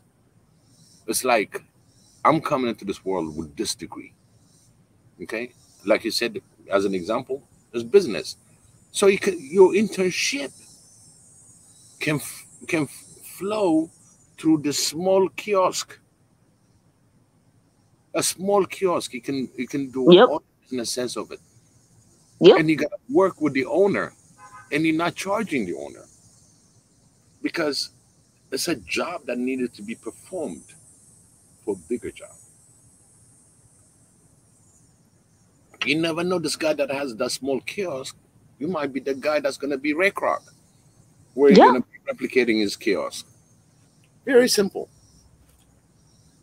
From engineering aspect, there's a lot of engineering companies all over the countries. Is your skill is going to be matching? Because we have the youngest population in Africa. Africa is young, and we have to guide them into repositioning themselves before they graduate, Yes. and how to really create an environment for them. Everything is not paying, okay? Because the job is part of your degree.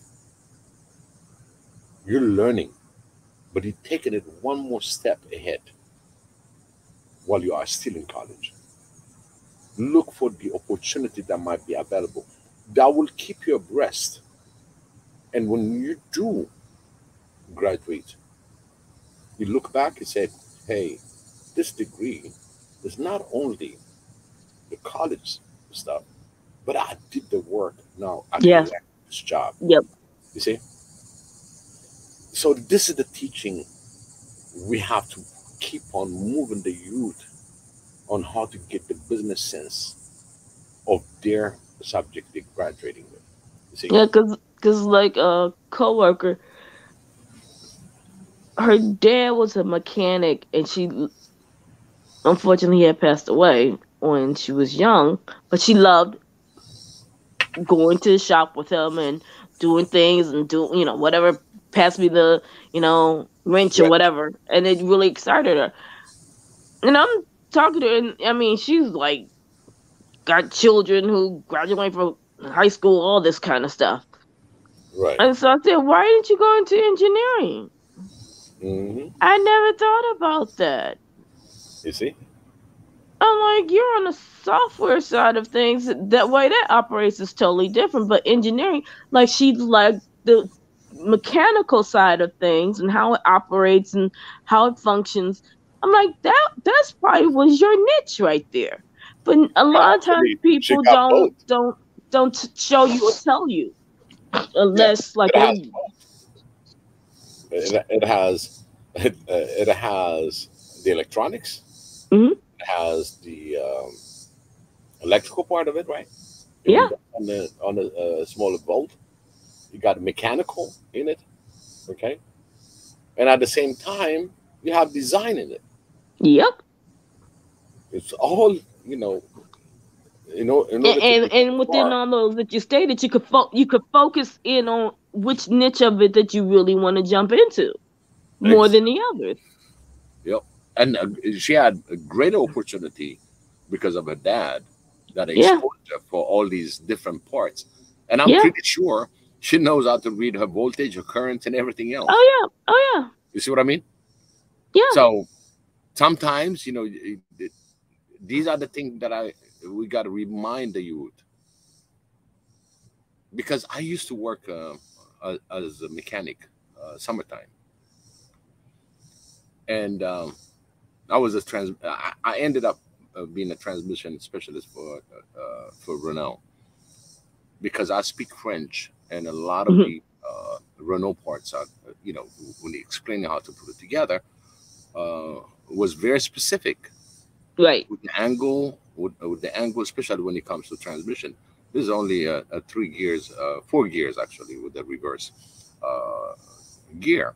But always the one that really don't read and don't follow, they think it's easy. Okay, I put this gear here, but that car is going to come back again because you didn't read what it says. Right. Specifically Right. on the casing, there is a notch that you have to respect.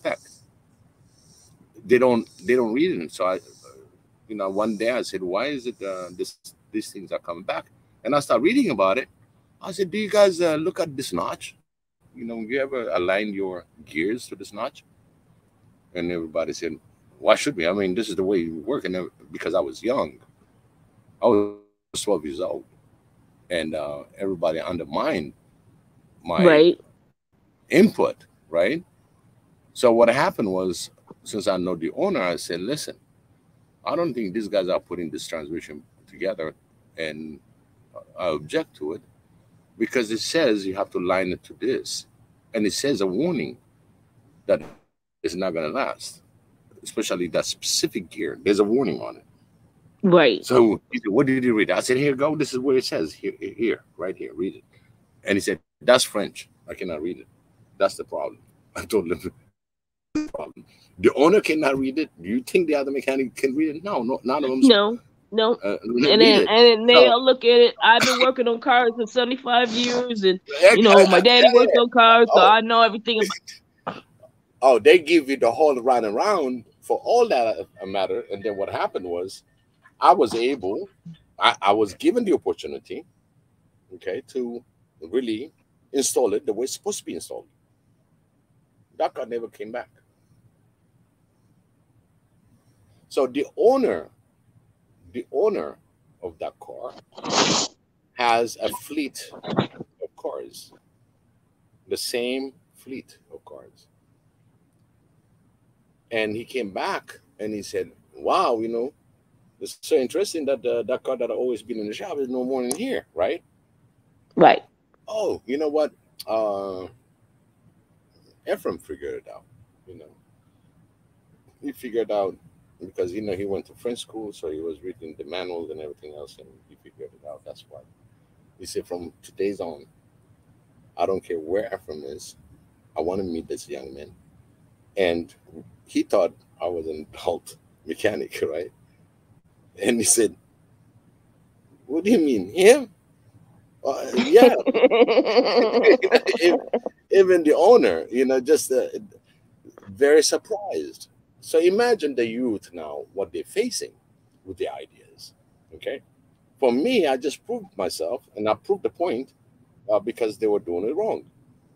So how many people going to say, oh man, I've been working, like you said, and it turns down the youth, on different level because you're undermined. You have no experience. So I'll tell everybody to take that as something that you're going to be overcoming. It's a challenge, but it's part of life. And I got awarded for what I've done. And when he looked at me and he said, "Oh, he's still in school." Yeah. Okay.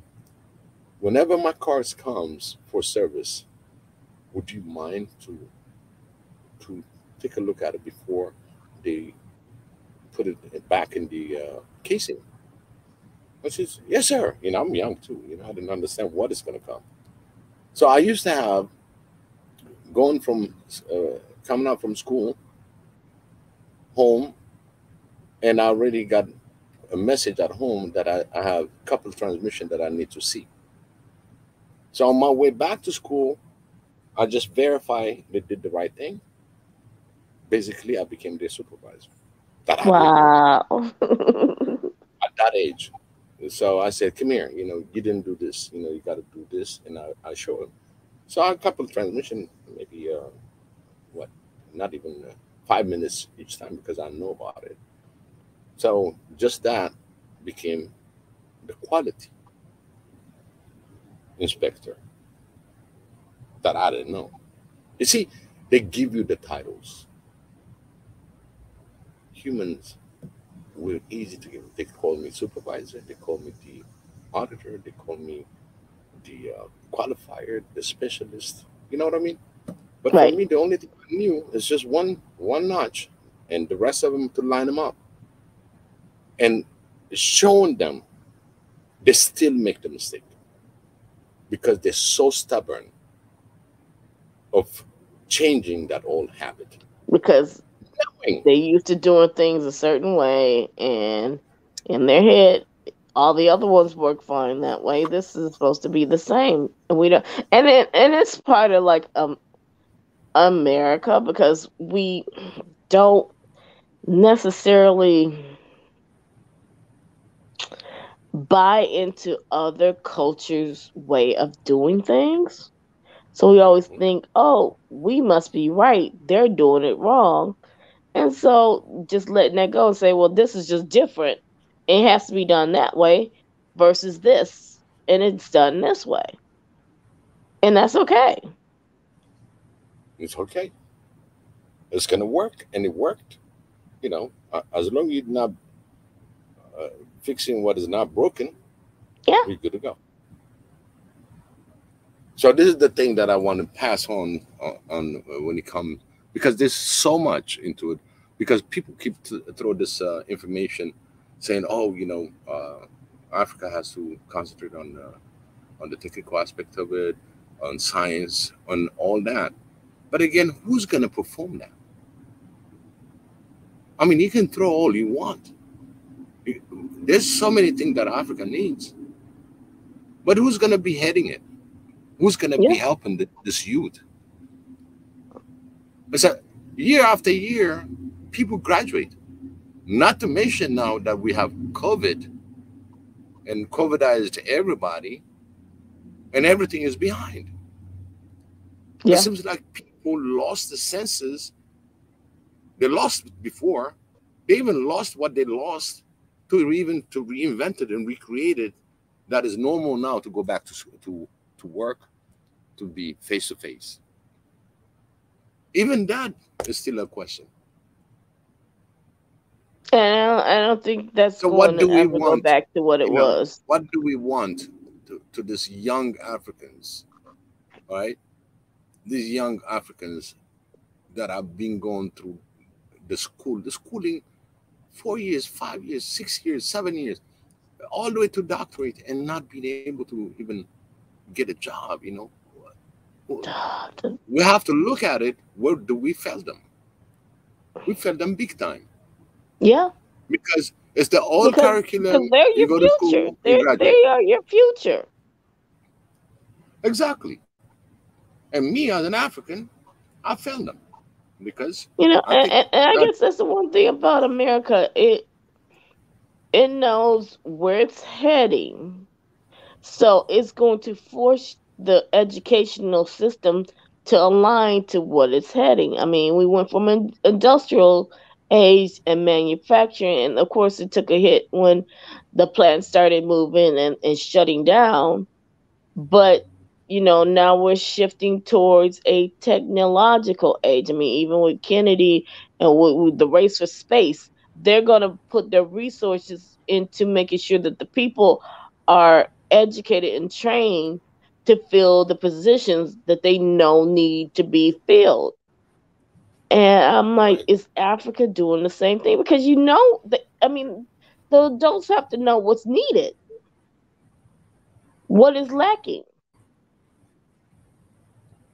What are you heavily dependent upon another nation for that you can do yourself? Because even though you may still need those nations for other things, why are you wasting your resources on something that you already got? yeah. And another thing, when you talk about resource, right? In the university environment, you have so many student body, okay, right, studying different things. Some of Hmm. them want to follow the footstep of their father, their mother, their brother. They have that kind of know who you know, right? The university body itself has to create that body. Let's say I'm studying engineering, and there's bunch, electrical engineering, and there's a bunch of other students that are learning engineering. Have you ever interviewed that engineering class? What motivate them to go to Right. the engineering class? Who is the person that motivate them, if there's any?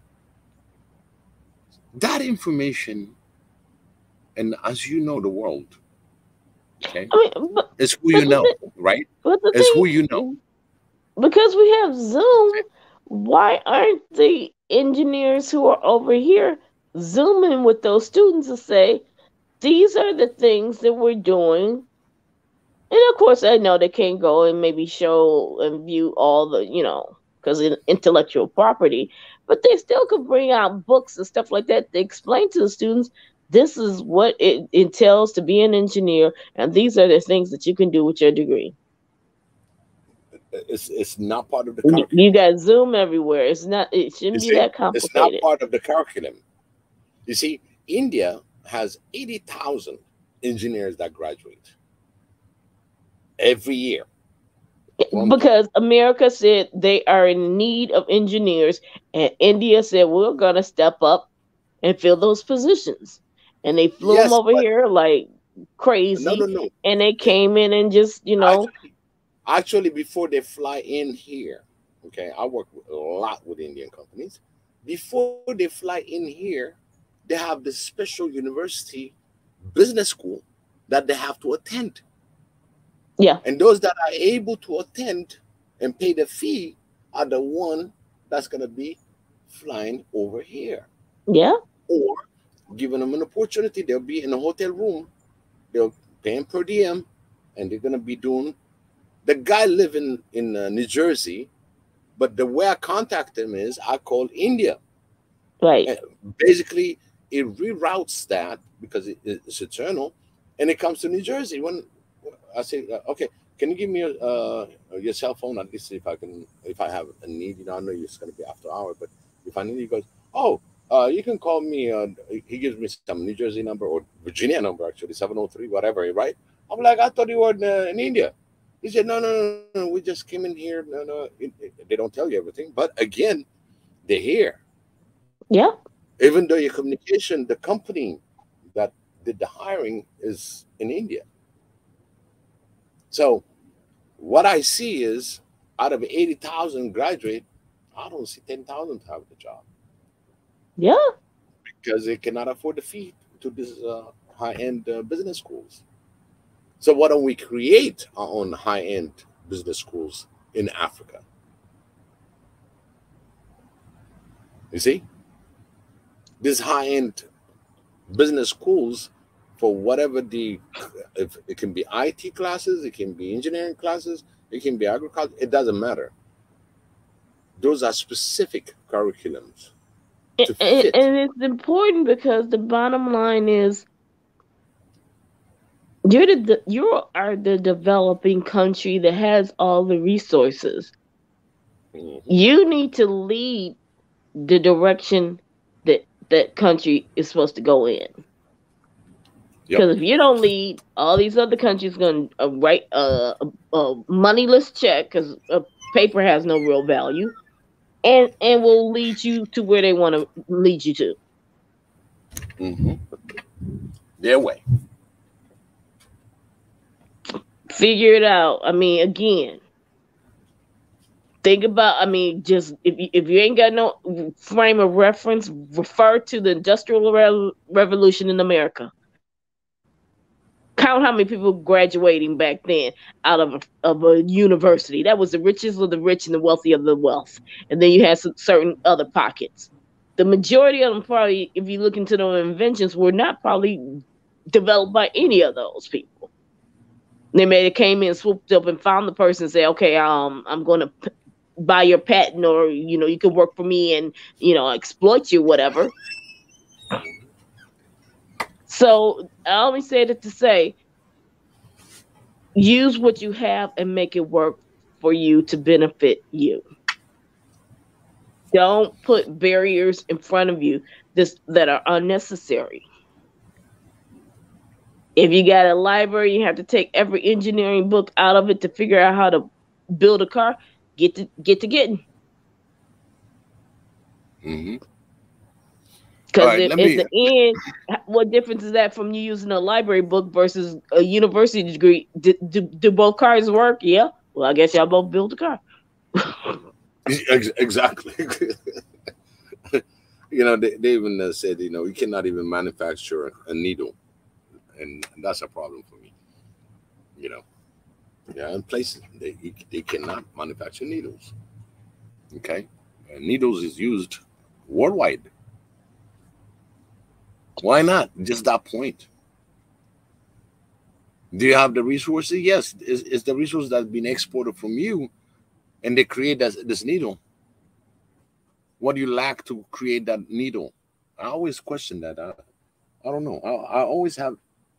This is what my father that told me when I was a Well, lot no, younger. you lack nothing to create the needle. The thing is, people do not understand an industrialized country and what it requires. It requires that that every man's labor benefits them. So you creating your own needle does nothing for me over here to put a nickel in my pocket. If it's not putting a nickel in my pocket, then you don't need to be doing it. Come and buy mine. And then if you don't believe mine is better, I'll just put a nice little sticker on it that says my needle's better than yours. And then we'll run like, well, they say they got the better needle. I'm going over there. And That's then you right. stop buying your own stuff and then wonder, why does things look like they look? Why are we doing so bad? Because you stop buying other people's needles. Exactly. Maybe you may be depending on some of the big stuff, but you don't have to be dependent on everything. There's something you could do, some way to generate an industry which supports your own. Okay. And you say hands off, you can't touch this one. We're giving you this one. You pretty much dominate that one. We're giving you half on this one over here. We got to have something for ourselves. So you can't touch this, you can't touch this, and you can't touch this. Whatever the majority of your people are doing, you tell them hands off of that. Because again, everybody else is doing the same thing. You think China saying, Africa, India, America, come on over here and take over our tech industries? They let them come over there. They let them come and invest, but they're like, no, my people need these jobs, and you only get this percentage. And I bet you look at some of those contracts, it's benefiting China. And rightfully so. Of course. So why over in Africa is that impossible to do? The business sense of the youth has to change. How they see business has to change. And that means the mind has to change and stop thinking that you're less than. There you go. And now, when you're more than anything. I want to quote something. You don't need nobody else for nothing. Right. I want to mention on the comment section, Lisha Rebel. She said, the language change once the education change. Very key. But also once the belief changes. You can change your education and still think you're less than everything, and it's not going to make that big of an impact.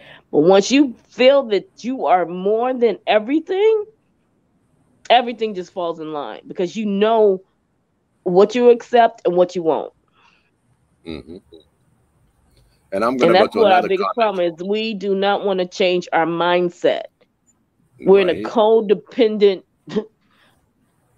drug-induced coma. We don't want to wake up. Yeah, because it's a system. It's a system that's established to do so.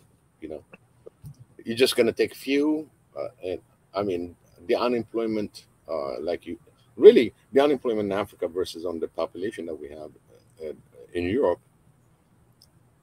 There's more unemployment with a highest degree than what is in Africa. The highest. But us, we got this vast continent, and we're not taking advantage on small stuff that we can do and show progress. Start importing. You got to stop importing. You start exporting. And I hate to say it, even if your leaders say we're gonna, we have this piece of paper we sign and it says we must, then that means the people have to say, you signed the paper, I didn't, so I don't have to buy none of this junk. Mm-hmm. I'm going to walking 2 miles to get me fresh water. Well, I guess I'm gonna have to now walk 3 to then get me a a cup of rice and go back. And I'm only using that as a harsh example to say you already know, you already have the grit. Mm-hmm. Now you have to make that grit mean something. Yep. Because as long as you buy into these systems will not stop.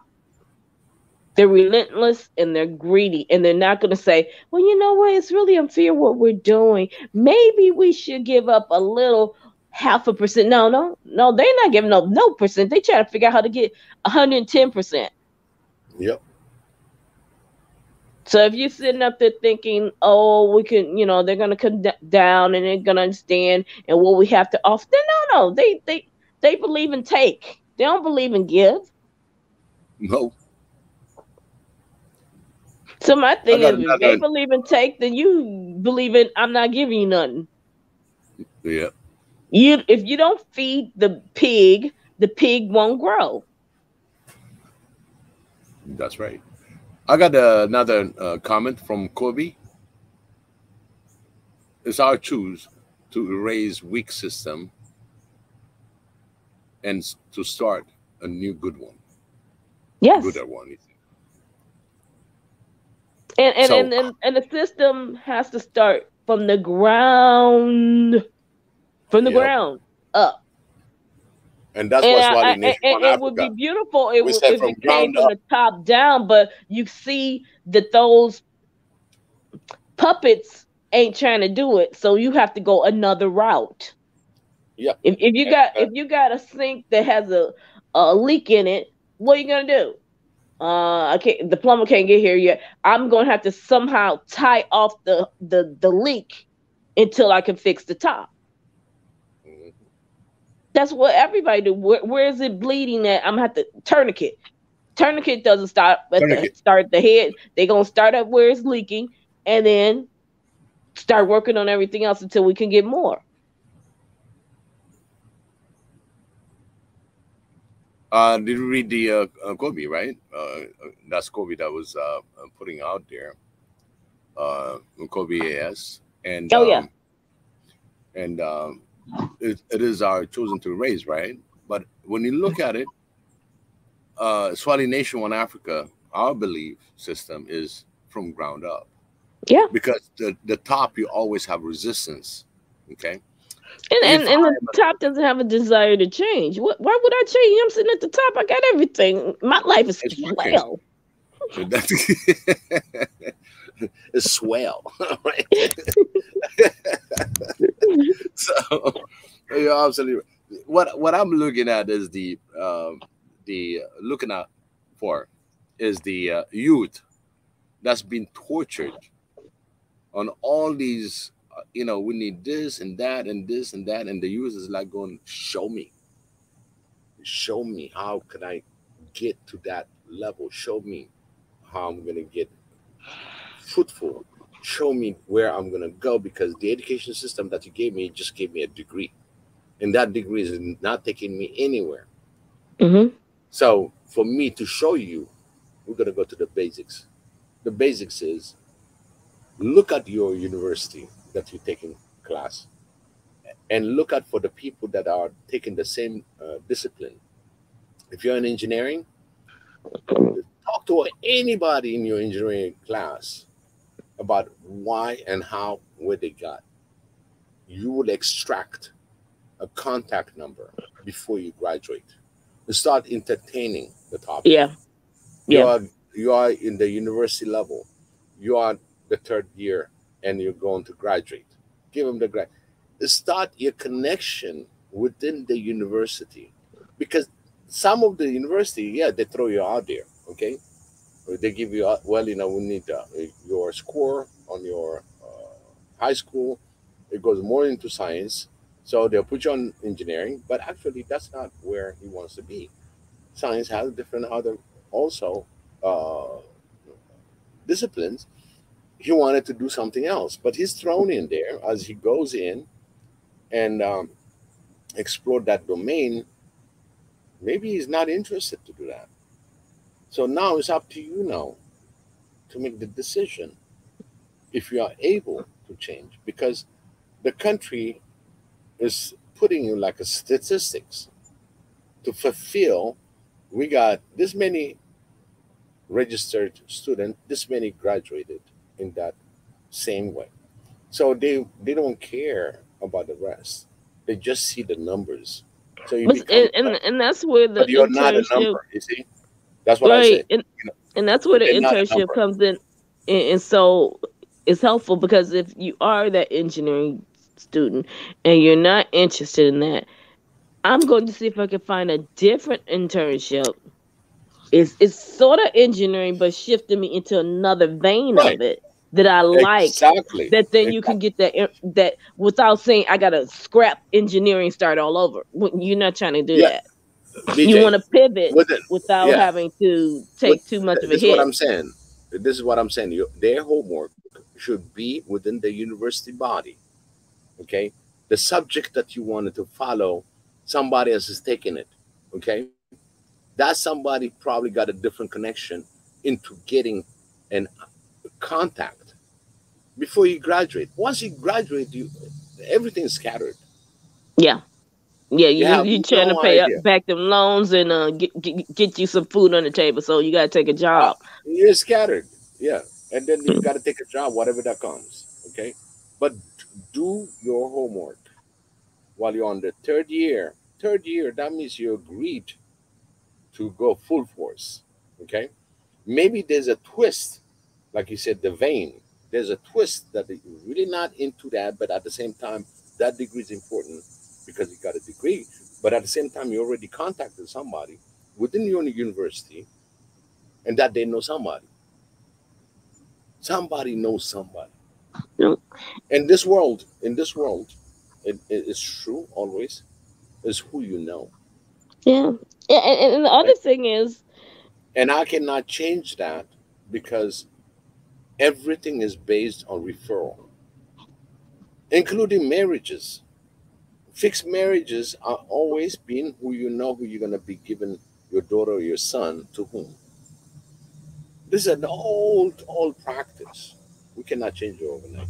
But right, at the same time, I can tell you that if you are in the university and you're taking course, make sure that you interviewed every single engineering classmates because you will get information from the get-go. And if there's no information, there's other referral that you can get from a different category. And actually, you're going to get another reference. So do your job. This is what I call job because the time that you invest in is your future because you and invest.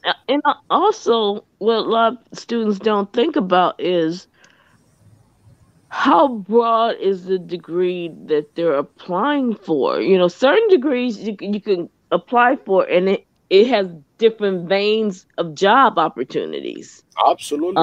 Like a business degree, you can work for almost any type of company, marketing, as well. So I mean, it just depends on what type. And even within some of the more technical degrees, you can, okay, I don't want to do maybe mechanical, but I like computer engineering. So you sort of need to talk to people, and even when you're in an internship, or if you know people who graduated, or people who are in the diaspora who's in those fields, they can tell you, well, if you major in this will allow you to go down this vein, that vein, and that vein. So then your degree doesn't become so pigeonholed that the only opportunities you really have for this is this. Like, um, what was one of those? Like liberal arts. People say, well, liberal arts is very, very broad. Yep. But And again, but it doesn't have any, like real, like specific yeah, occupation attached to it. So people say, I don't want to get a exactly. liberal arts degree. And I'll tell you one thing is that uh, the fact that our choosing of what we want to do is within us, you know. But again, the students, okay, they have this scare, okay, it's on anybody. When I started in the university, I never thought about electrical engineering, electronics engineering. Okay, never thought of it. I want to go full fledged aeronautics. Okay, but when I went through that class, it's going to cost me about $250,000. So kind of disappointed.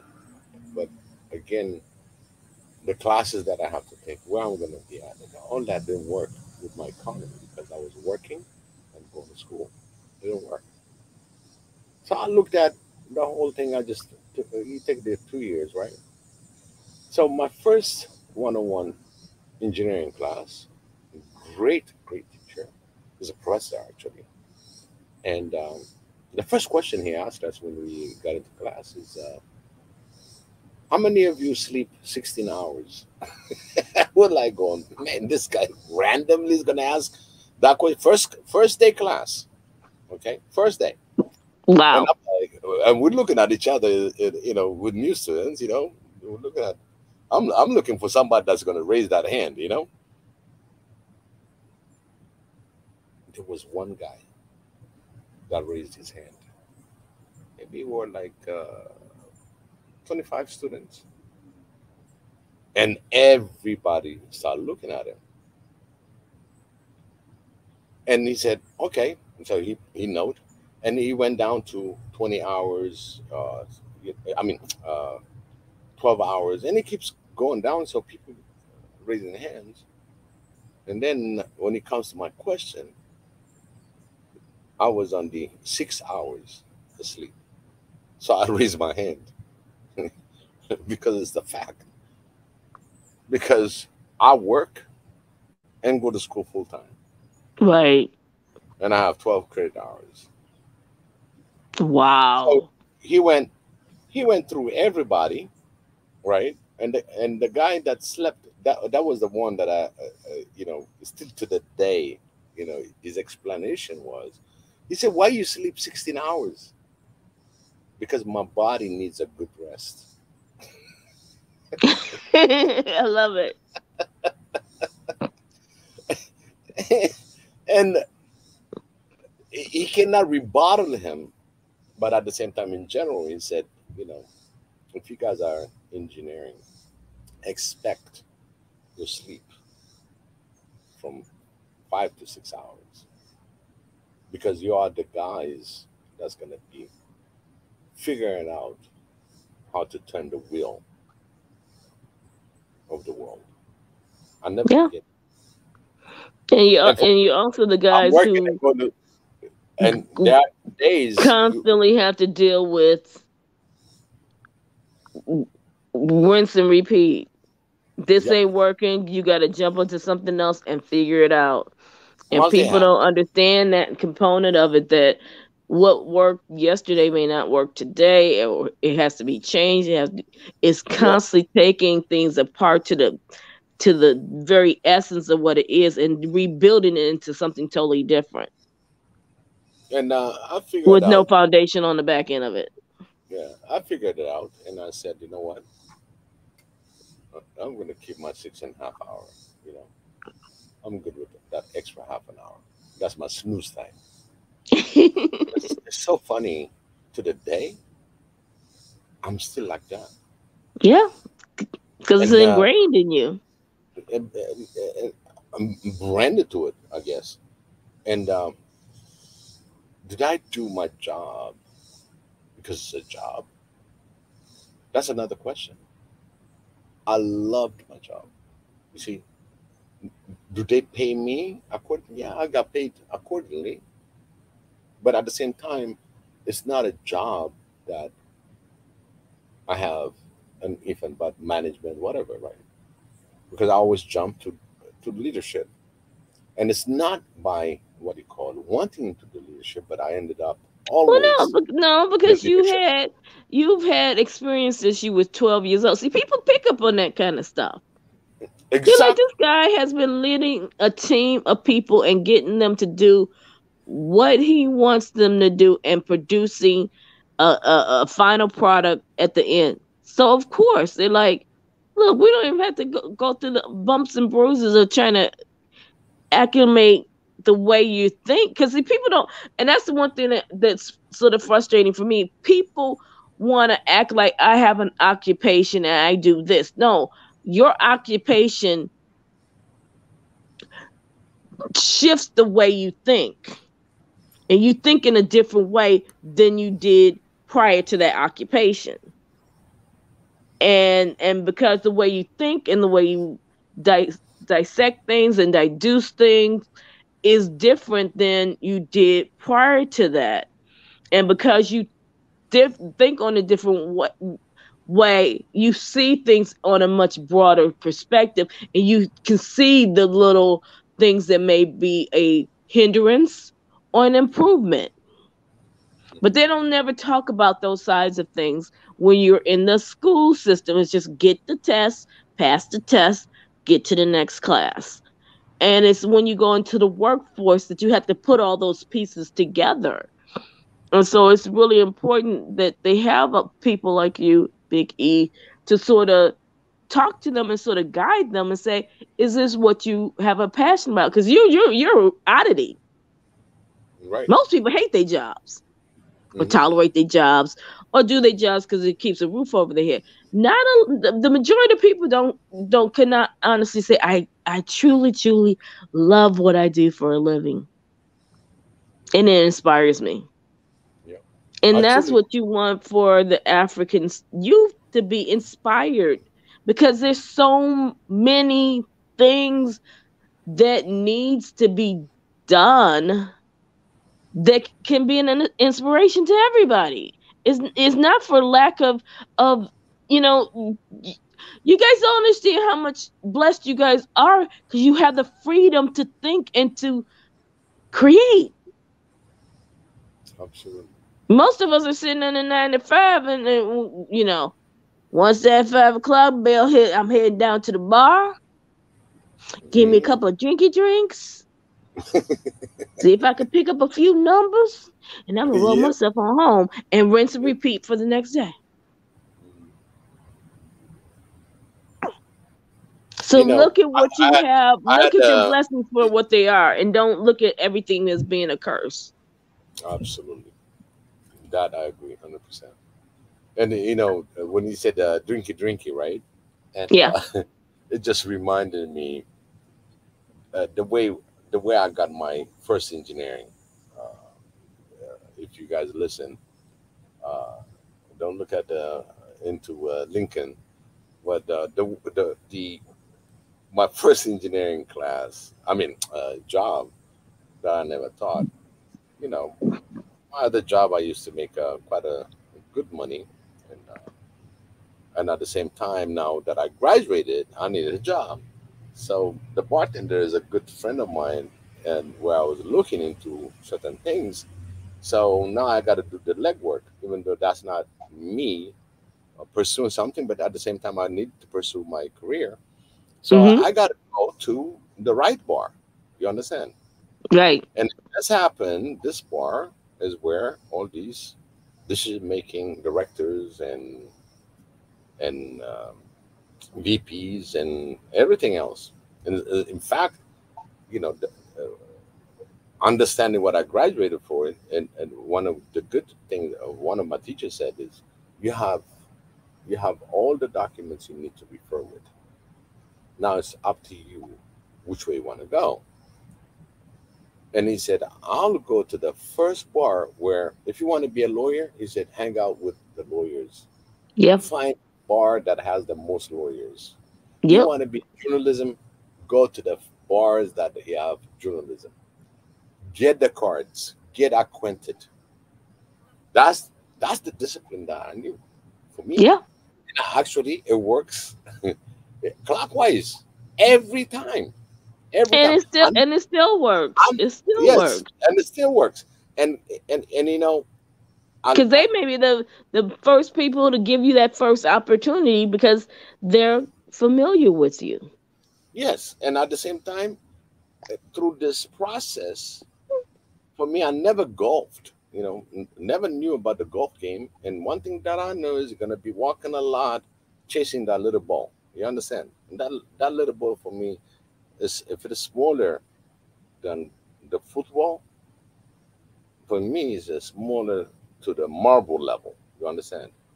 And I have my geometries. I know the angles. It's just to learn how to hit that ball is the most important thing.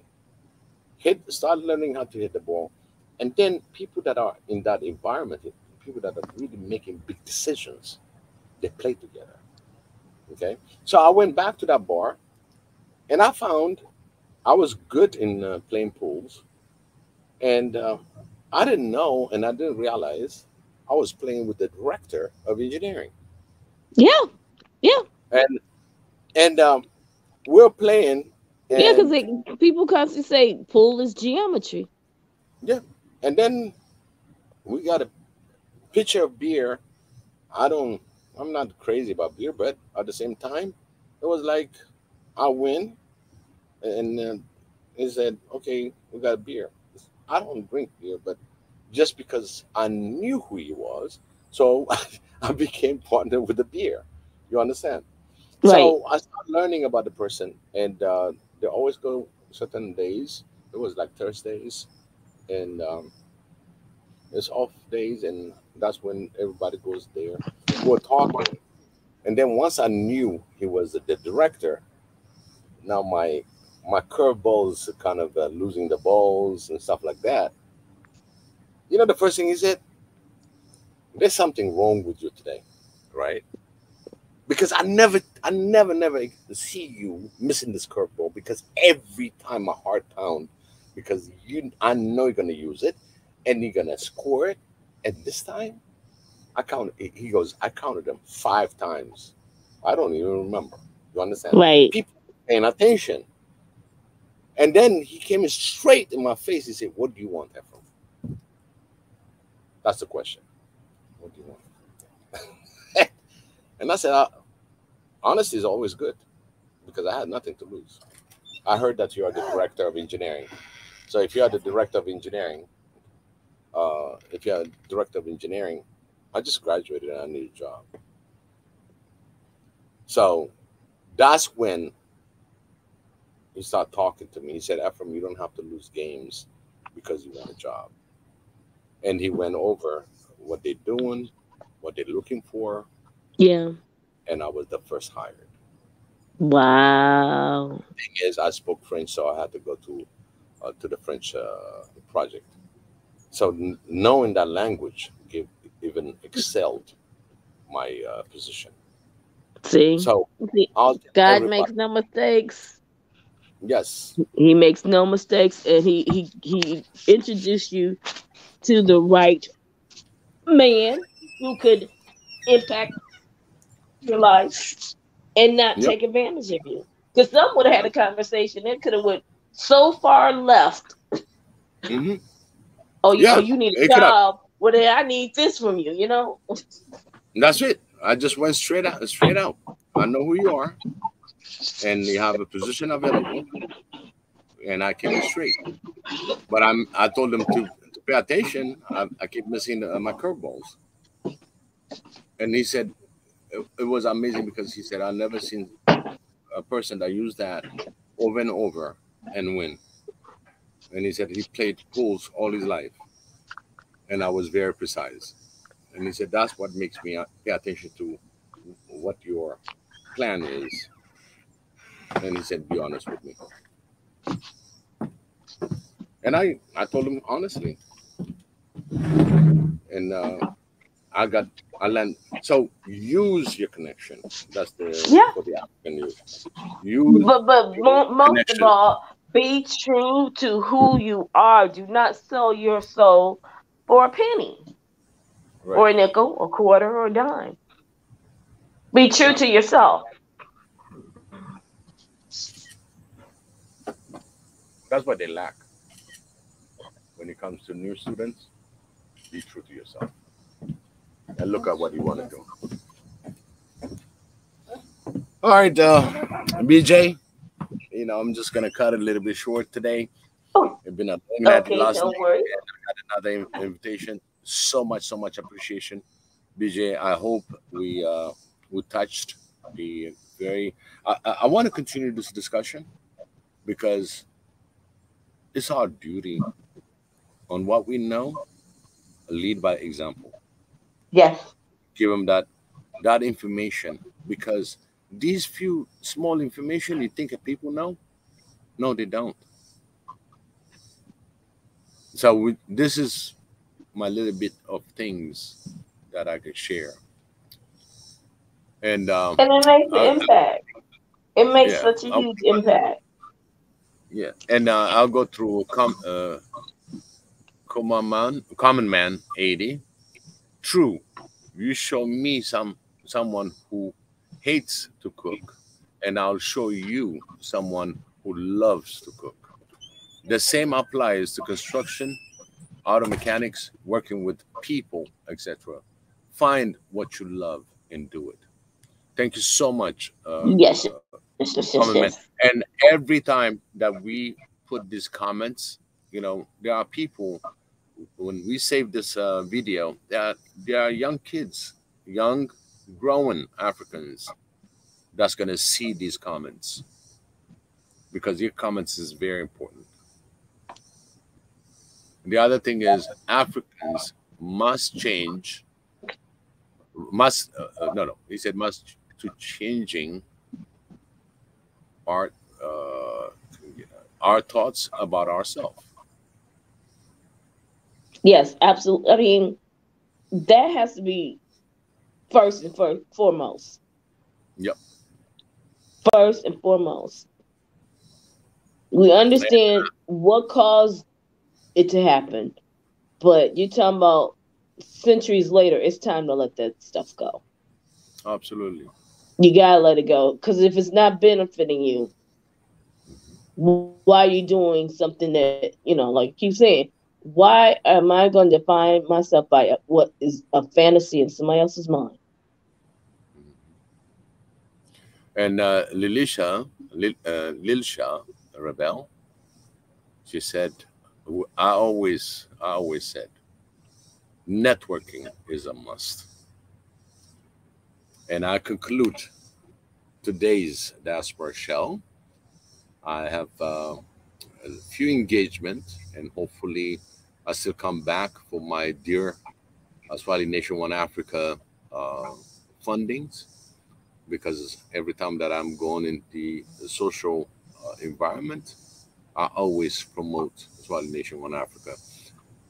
I want to pray, and BJ, first Yes. and most, I want to appreciate you. You've always been the backbone for us, as giving your suggestion, your sacrifice in time, your idea. May Xavier bless you as a whole. We Yes. keep your wealth, your health, and prosperity. Everything that you wish, may He granted you. I, I, Thank you. I'm really blessed to have you. I have Marie Antoinette, all the commentators that have been putting in comment, because this is our affair. Nobody's going to help us but us, Yeah. one another. And it's about the youth. It's about the youth changing things for the better, and stop sitting in this headspace where it can't change. It won't change because it has never changed. Tomorrow can always be different, Yep. and you're So I not want to remind defeated. everybody to go. Yeah.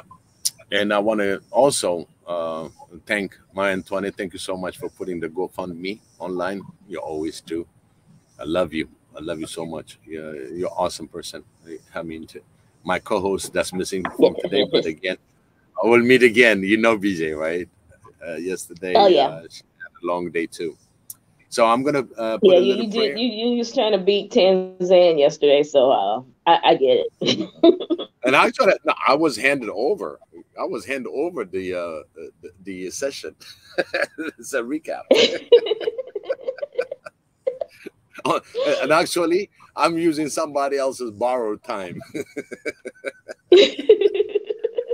So Well, now you get Pastor to Israel, celebrate with Pastor, your friends yeah, and family. absolutely. Pastor Israel is gonna get all the credit.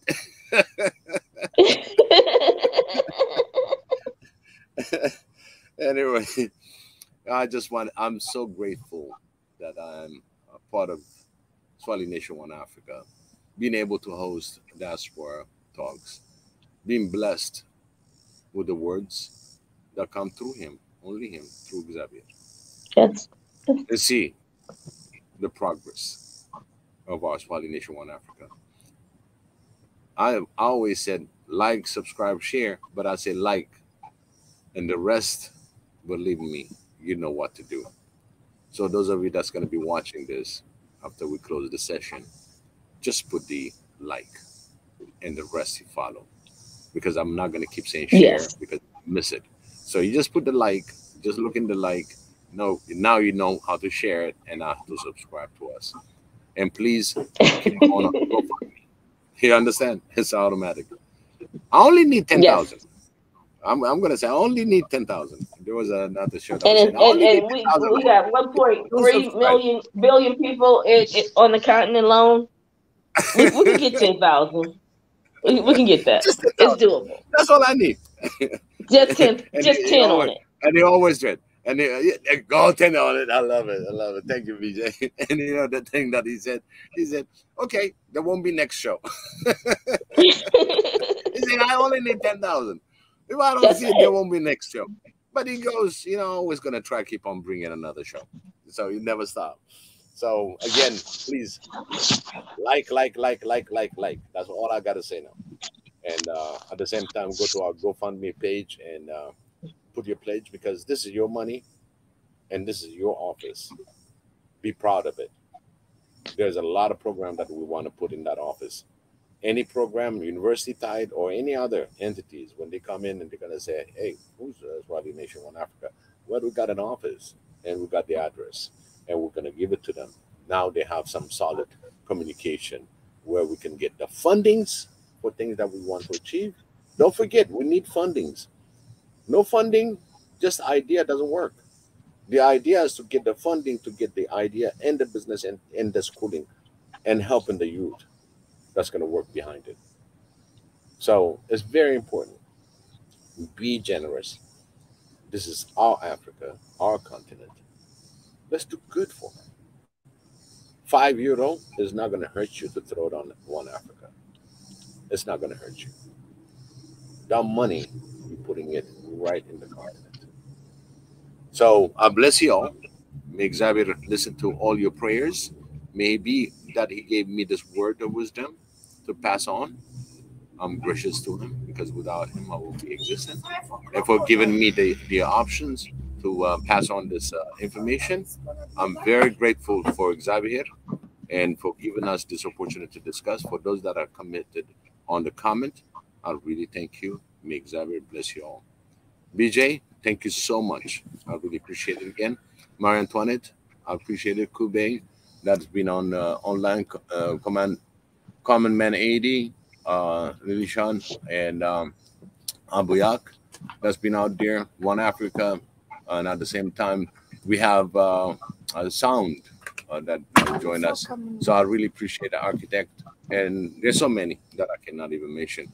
Thank you so much, and have a great evening, and have a great. Thank you, and thank everyone. Have a wonderful weekend. Take care. Take care. Bye bye. Bye.